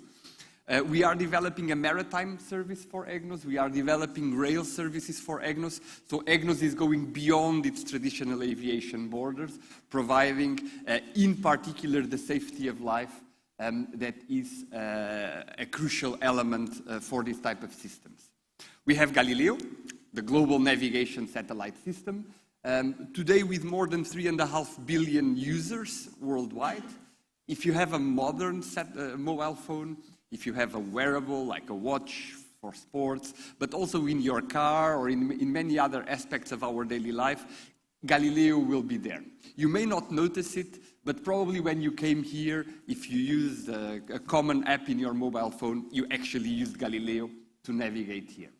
We have Copernicus. We have heard a lot of about Copernicus this morning. A lot of data that is being created from our Earth, that allows us to understand better what is happening, but allows us as well to start looking into the future and make predictions. And then other elements, governmental satellite communications, key for EU governments to have the capability of communicating securely among and within their organizations. Space situational awareness, a very hot topic as you all know, with many components to it, but in particular understanding what is happening in space around our assets, for example. And then a number of other areas such as research and innovation, support to entrepreneurship, etc., etc. All this is the U-Space program, and in all this comes our agency, the U-Space Program Agency. By the way, before that, one point I did not mention in the previous slide is the creation of a new regulation, the creation of IRIS², the infrastructure for resilience, interconnectivity, and security by satellite. This is a new program. It is just appearing. It's not even 2 months old, to provide connectivity, of course, in addition to the secure communication capability of GovSatcom. Now, as I was saying, as an agency, we are moving in the domain of the space program, and basically, to explain it very simply, we are doing 3 things. We are exploiting the systems, we are securing the systems, and we are fostering the use of data. So we are fostering the market uptake. Starting with the exploitation is basically to operate the systems. We operate Galileo, we operate EGNOS. By the way, you see here 2 pictures here from Cyprus, from our 2 RIM sites that are right now being built. One to be ready in 2023, another one to be ready in 2025. So there is EU space physically here, but there is more than that, because we also have the Meolutz. It's a SAR facility installed here, installed in Larnaca, very important for the coverage of all the Eastern Mediterranean. So there is EU space physically present in Cyprus on all the upstream and the operations part. We are doing as well the development of GovSatcom. We are right now purchasing the hub that will allow connectivity. We are preparing the program I've just mentioned, working with the Commission, working with ESA to prepare IRIS², and we will become the front desk of SST, Space Surveillance and Tracking, from the 1st of July onwards. So in this angle, this is actually a very service provision-oriented agency. So we are looking for the provision of services and exploiting the systems. Second element of key importance is security. We look at security from two angles. First, we secure the assets. So we need to make sure that our assets, Galileo assets, EGNOS assets, space program assets are secure. So we accredit those assets, working with the member states, we monitor their security, etc., etc. Second, at least equally important, is we foster the use and we support the use of space data, space services for security-related applications. We are a governmental service provider, so we are providing services, space services for government. Right now, very much focused on Galileo, the public regulated service of PRS. As I said, we are developing GovSatcom. Our role in IRIS Square will go also into this domain. We are starting to think about things such as a Copernicus governmental service. So clearly, how can we bring space not only to the general economy and to everyone, but also to the governmental users? And last but not least, we foster the market uptake. I mean, we are talking about a huge investment. If you look at the current financial perspective, so in the period 21 to 28, the European Union is investing around a little bit more than 17 billion euro in space. It's a lot. 17 billion euro is a lot. Now, we need to make sure that those 17 billion euro transform into real benefits, so that make sure that the data, the services, those that are provided by Galileo, by EGNOS, the commercial use of Copernicus, but also GovSatcom and IRIS2, transform into real benefits and transform into real applications. So we are working with many, eventually also some of you, in developing new applications. We support established companies, large companies, research institutions through the Horizon program. We work with entrepreneurs, we work with startups through the Cassini program in order to create the applications and the capacity to use space data and services to solve the problems, the challenges of many businesses. And we look also where space brings an advantage. And for this, we have our market report. I invite you to have a look at that. It's available online in our webpage, where we look at all the 17 market segments that benefit from space, and we see what is the advantage that space is already bringing today, and what is the potential for growth when we look to the future. Very diverse things. We are talking about road transport, air transport, agriculture, energy management, fisheries, etc. So it's really quite broad. So there is really quite a lot of potential, and as mentioned by Georgios just before, the potential of the space downstream is very, very, very, very big. And of course, we do all these aligned with the priorities of the Union. And the priorities of the Union are the priorities of the member states. They are also the priorities of Cyprus. I've heard already a few of them. For example, when we look at the Green Deal and how do we achieve our Green Deal targets, how do we tackle climate change, but also other areas, of course, digital, the resilience of our economy, and the strategic autonomy and the non-dependence of Europe. To conclude, I will give you a few examples of areas we are working. I'll not go much into the search and rescue because you had already an excellent presentation. We had already an excellent presentation just before from the SAR operations, but SAR, of course, is a very important use case. When we look, for example, at Copernicus, Copernicus is used for many applications. We saw some of those, oil spill detection, vessel tracking, for example. Also in domains of navigation, maritime navigation, for example, is more and more a challenge. And there we can bring together data from Galileo or services from Galileo, data from Copernicus to optimize traffic routes.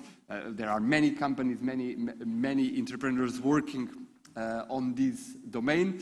And here in particular, there will be a big benefit from the new EGNOS maritime service that will provide precise navigation with the safety of life component. And coming to a close, also everything that is related to sustainability, where we are looking, again, vessel route optimization, things like wave, current predictions, also very helpful, for example, in the fishery domain, etc., etc., etc. I will not elaborate in detail because you have seen it in the morning, different applications that are being created here in Cyprus. Let me conclude by encouraging all of you, not only to contribute to the creation of space data and space services, again, the excellent examples of the Larnaca Meolut and the two RIM stations, but to encourage to use those data, use those services, because they belong to you, they belong to us, they belong to the European Union, to use these data and services to solve your challenges in the most different areas. Thank you very much, and I wish you a good continuation. Thank you.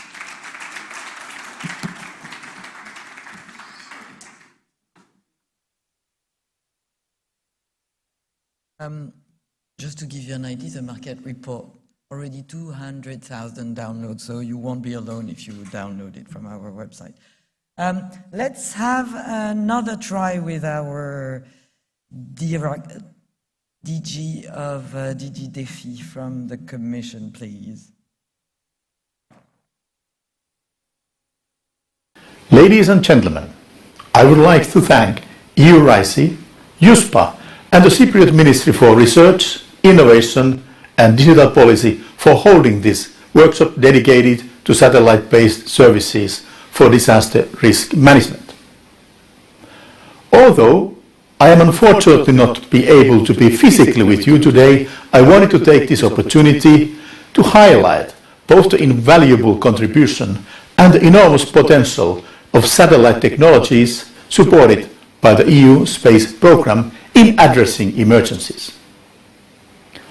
Our flagship programs, Copernicus, Galileo, EGNOS, and the new addition IRIS² provide us with a wide arsenal of capabilities on Earth observation, navigation, and connectivity. Each one of them brings added value to different phases of the disaster risk management and mitigation chain. But used in synergy, they offer a unique toolset to the emergency responders. Their significance has been showcased over the past years with weather-related events. The summer 21 was the hottest ever recorded in Europe. However, this record was unfortunately only lasted for 1 year, as the summer 22 was even warmer. This extreme heat wave triggered wildfires across the Mediterranean in countries like Greece, Spain and Italy. Over these 2 years, Cyprus lost over 8,500 hectares of land to wildfires. And in 2022 alone, Europe saw another sad record as nearly 660,000 hectares of land were ravaged by the blazes, according to Copernicus. According to EUMETSAT, these fires overwhelmed firefighters, forced people to evacuate their homes, and even led to loss of human life. In those events, the capabilities of the EU space program were not only essential for efficient disaster risk management, they were saving lives. Through the synergies they develop, the components of the EU space program enable our member states to build an efficient disaster risk management cycle, from prevention and preparedness to response and recovery. For example, the European Earth Observation Programme supports the Copernicus Emergency Management Service, CEMS. It constantly monitors Europe to forecast, analyze and provide information for resilience strategies. EMS provides on-demand, detailed information for selected emergency situations, including fires and flooding. The service also offers continuous observations and forecasting for flood, drought and fire risk, providing decision makers with the critical geospatial information they need to, for example, issue an evacuation order. Then we have Galileo, the European Satellite Navigation Programme, delivering position, navigation and timing services to citizens worldwide since 2016. The Galileo Search and Rescue Service, known as SAR, plays a major role in disaster risk management. It contributes to timely detection and localization of the distress signals from emergency beacons, enabling faster and more effective response in emergencies such as earthquakes, hurricanes, and other disasters. Galileo SAR service enhances search and rescue operations by improving location accuracy, reducing response times, and increasing the chances of saving lives. The Commission is also working to the introduction of a messaging capability on COSPAS-SARSAT beacons that will improve further the effectiveness of the rescue action. In addition to the services already available, Galileo is introducing in its portfolio a new service, the Emergency Warning Satellite Service. This new service will enable to timely alert people in advance of a hazard like tsunami or volcano eruption on their smartphones, car, or screens on public buildings. It will be accessible globally and free of charge, giving us an additional early warning tool to prevent loss of life and reduce the economic and material impacts of hazardous events, including disasters. This service does not replace the existing alert system, but it reinforces the robustness of the warning dissemination and communication chain by adding an extra channel, the satellite channel. It is independent of terrestrial ground infrastructures and remains available even in the toughest situations. Nations worldwide could benefit from using this service to alert their population in case of a natural disaster. This is particularly the case for countries with remote, unconnected areas like remote villages or oceanic islands. The service will enter in operation in 2025, but my team is already organizing a series of live demonstrations in the EU to showcase the potential of the service to the civil protection community. One of these field demonstrations will actually take place in Cyprus in October this year, simulating an alert scenario on forest fires and tsunami. Another important role that satellites can fulfill in disaster management is to provide connectivity, which increases coordination and response time for civil protection actors and allows to restore a minimum level of mobile service for populations. This resilience layer is becoming more and more critical for the Union. The number of recorded natural disasters in Europe has more than doubled over the last 3 decades, a trend likely to continue in the next decade. And the categories of disasters that have the most increase are, to no one's surprise, floods, extreme temperatures, and storms, which are all events that have a severe impact on our terrestrial telecommunication networks. Therefore, it is vital that we are able to deploy emergency connectivity capabilities to enhance existing telecommunication networks, absorb congestions, and provide backhaul for mobile networks. Moreover, satellite connectivity can also contribute to disaster anticipation by relaying the data collected by thousands of sensors to authorities so that necessary action is taken before it is too late. The greater awareness for this need for resilient, secure connectivity capabilities is one of the drivers that led to the establishment of the Union Secure Connectivity Programme called IRIS² that DG DEFIS is currently implementing. Through IRIS², which stands for Infrastructure for Resilience, Interconnectivity and Security by Satellite, we will be able to provide rescue teams and citizens with a powerful tool to enhance relief response, save lives, and accelerate recovery.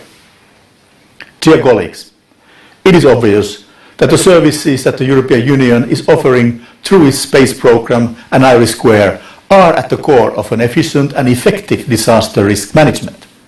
Through the capabilities they offer individually and the significant synergies they create when working in synergy, they enhance our collective ability to keep European citizens safe and secure. The EU is committed to continuing working in this direction with all parties involved for the development of future services which will become available in the near future. I wish you all fruitful discussions an excellent conference, and I still apologize not being with you personally. Thank you very much.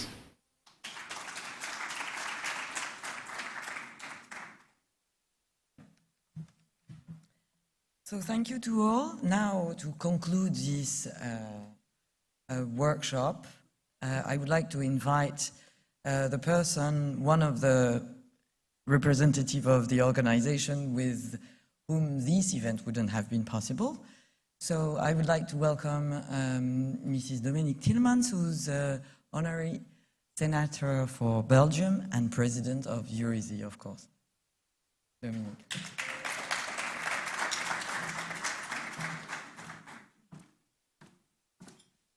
Thank you, Marie, for your introduction. When you come back from a search and rescue drone exercise as today's, I'm more than convinced that all decision makers, politicians, officials should live such an exercise, such an event in their life. They would understand that space technology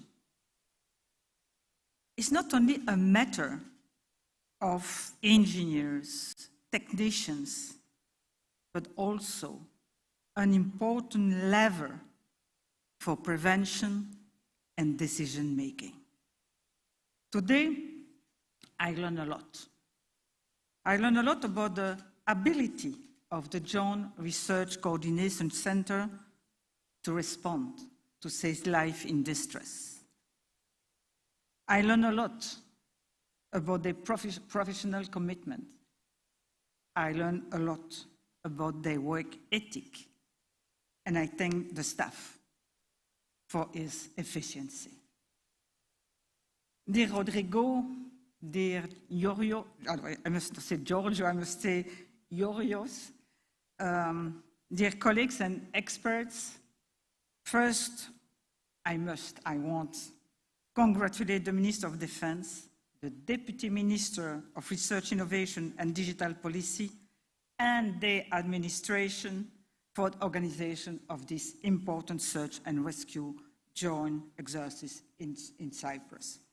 And also, I want to thank USPA and my EURISI team to be part of this relevant event which takes part of a large-scale multinational civil and military exercise. But before going further, I will ask you a question. You know, I like to inverse the role.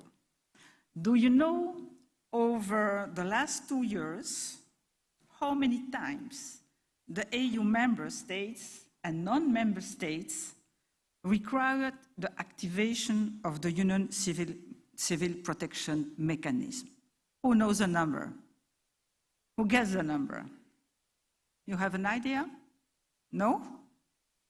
Nobody has an idea? You will see it's a lot. According to the European Commission, it has been requested 320 times for both member states and non-member states. It's more than 13 times per month. And among the member states, it has been requested 104 times. It's more than 4 times per month, nearly 1 per week. This is impressive. And I have another question. Do you know the cost of these adverse events? Well, already, Georgios already, and I think also other members before speak about the numbers, and maybe certainly Rodrigo, you know it certainly. So the cost of those adverse events is really impressive. So it's between 1980 and 2020, 50 million people in Europe were affected, 50 million. And the damage is estimated about 12 billion euro economic losses per year. 12 billion euros economic losses per year. It's so huge. So those significant numbers prove the need for a cooperation mechanism to support the EU member states and beyond, to increase Europe's resilience to natural disaster from floods, wildfire, droughts, volcanoes, and man-made catastrophes. They are menacing our environment, putting in danger our life, our economy, and impacting properties, flora, fauna, and cultural heritage. We have to face, we have to reduce this number, we have to act. And space technology can help us. This powerful tool in many domains demonstrates its crucial role against today in optimizing the oversight of the responses to emergencies and to other phases of the disaster risk management cycle. And at the policy level, the European Commission is making giant steps to harmonize how member states can work together. This is important, how we can work together to tackle and reduce the impact of disasters. On the other side, USPA and EURESI together are working to facilitate the use of space technology, to make them accessible, to make them understandable. Our job is to support and convince countries and regions to adopt satellite technology. It's a commitment. It's a commitment. We raise awareness of what satellite technology can do to support the National Civil Protection Corps, to support search and rescue entities, and to save the citizens. Already, last year, we started in Greece this national workshop cycle to build a shared understanding among national stakeholders of what satellite-based services can bring in disaster and risk management. I conclude. We must never forget that disasters have no friends, no borders.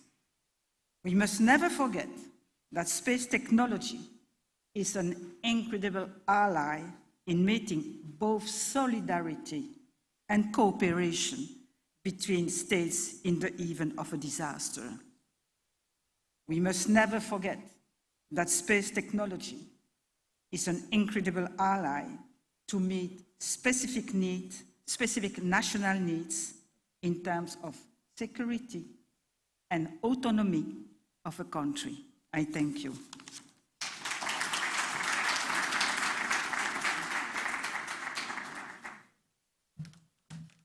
Thank you, Dominique. So this is concluding our workshop. I want to conclude, Annalisa. So in any case, thank you very much for participating, for contributing, and we hope that you learn, we hope that you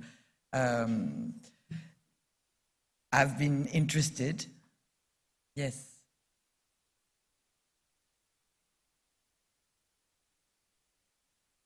You have a question. Do you want?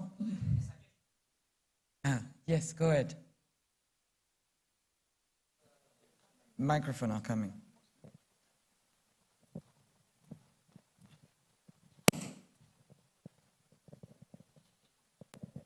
Thank you. Congratulations for the excellent presentations. I understand that branding and communication is very important in this field.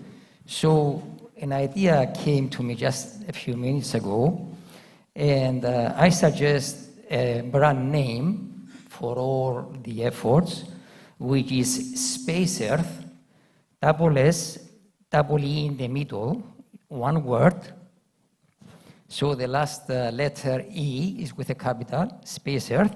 And I also suggest a slogan for this effort, Space Technologies, Earthly Applications. Thank you and congratulations once again. Thank you very much for the suggestion.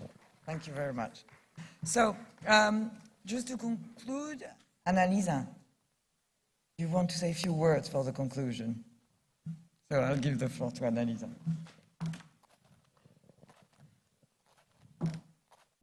Thank you very much, Maria. I mean, I will not be long because I know that it has been a very intense and full day. I just wanted on my side to thank all the speakers, to thank all the participants for being here. I hope we managed to convey you some key messages for us, that is, use more space. So this is something that it's like a common good. It's something that all of us we've been paying for, and now it's time for all of us to use it as its full extent. So I hope we manage to actually showcase a little bit of the possibilities offered by the whole infrastructure that we have here. And we wanted, of course, to put you in contact with all the speakers. So if you have any question, again, if you would like to get the contact, don't hesitate to come back to us, to the incredible DEC, Department of Electronic Communication team that has been like our local organizers here. So please don't hesitate. For the rest, I just want to conclude with a little logistics for all the attendees. We are happy to, invite you for lunch at the Olympia restaurant of the hotel, so everybody can take the lunch, and we hope to see you soon. Thank you very much.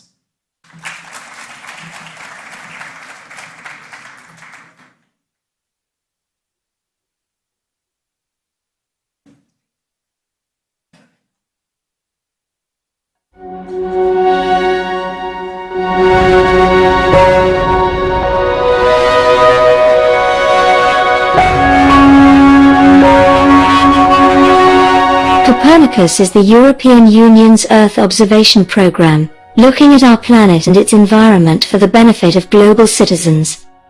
5 Copernicus missions are currently in orbit, providing a huge amount of data that we can use to make our world better. Let's find out how Copernicus data helps safeguarding cultural heritage in the Greek island of Rhodes. We are in the city of Rhodes, in the largest island of the Dodecanese.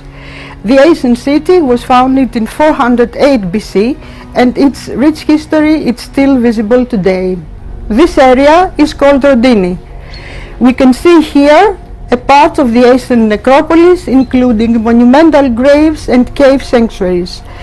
Rhodini, due to the beauty of its landscape, was also a park and a place for recreation.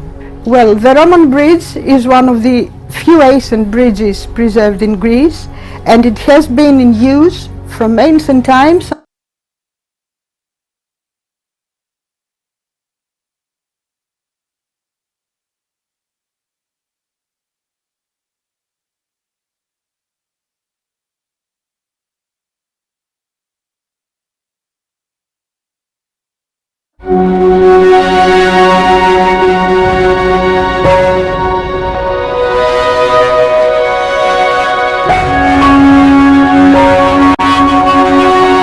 Copernicus is the European Union's Earth observation program, looking at our planet and its environment for the benefit of global citizens. 5 Copernicus missions are currently in orbit, providing a huge amount of data that we can use to make our world better. Let's find out how Copernicus data helps safeguarding cultural heritage in the Greek island of Rhodes. We are in the city of Rhodes, in the largest island of the Dodecanese. The ancient city was founded in 408 BC, and its rich history is still visible today. This area is called Rhodini. We can see here a part of the ancient necropolis, including monumental graves and cave sanctuaries. Rhodini, due to the beauty of its landscape, was also a park and a place for recreation. Well, the Roman bridge is one of the few ancient bridges preserved in Greece, and it has been in use from ancient times until today. I am Vasiliki Patsiada and I am an archaeologist. I'm Sotiris Patatoucos and I'm an art conservator. We both work for the Ephorate of Antiquities of the Dodecanese, which is responsible for protecting, preserving, and studying all antiquities in the 12 islands of the Dodecanese. Here in Rhodes, we are particularly concerned about the impacts of geohazards on our cultural heritage, as the island is subject to soil movements and is situated in a seismic area. In the Rhodine archaeological area, for example, here in the grave complex, we notice that the wall surrounding the grave enclosure is in danger of collapsing. In the mausoleum, many parts are already detached from the main monument due to erosion or ground deformation. Also, the Roman bridge, even though it is statically stable, is presenting fissures on the inner side of the arches, which make its monitoring necessary. To prevent further damage to the monuments and adopt effective conservation measures, we need accurate and up-to-date information on land deformation.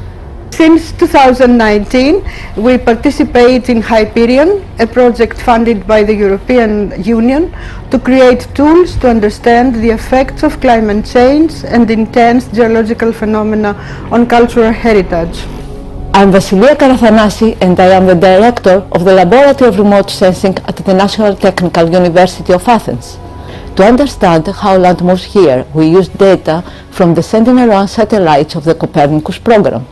We collected more than 100 images from 2016 to 2019 and we were able to assess ground deformation with millimetric accuracy. Indeed, the land deformation maps show a 10 mm uplift around the area of Rhodine in these years. Sentinel-1 images are particularly useful for this kind of assessment, since the satellites have a short revisit time ranging from 6 to 12 days and a high spatio-temporal resolution. This means that we can have up-to-date information on land movements for each date for which satellite images are acquired. Sentinel-1 images enable for the identification of deformation patterns even on large-size monuments in a regular basis. These maps represent a non-invasive tool to collect the information we need to preserve our cultural heritage. They facilitate the early recognition of potential risks to the monuments and support our regular monitoring of land deformation in the area. We can identify the structures that need more urgent action and propose measures to secure and restore the monuments. For example, we will take action to stabilize the monuments that are more affected by the deformation in Rhodine, and we will ask the municipality to stop or lighten the traffic on the bridge.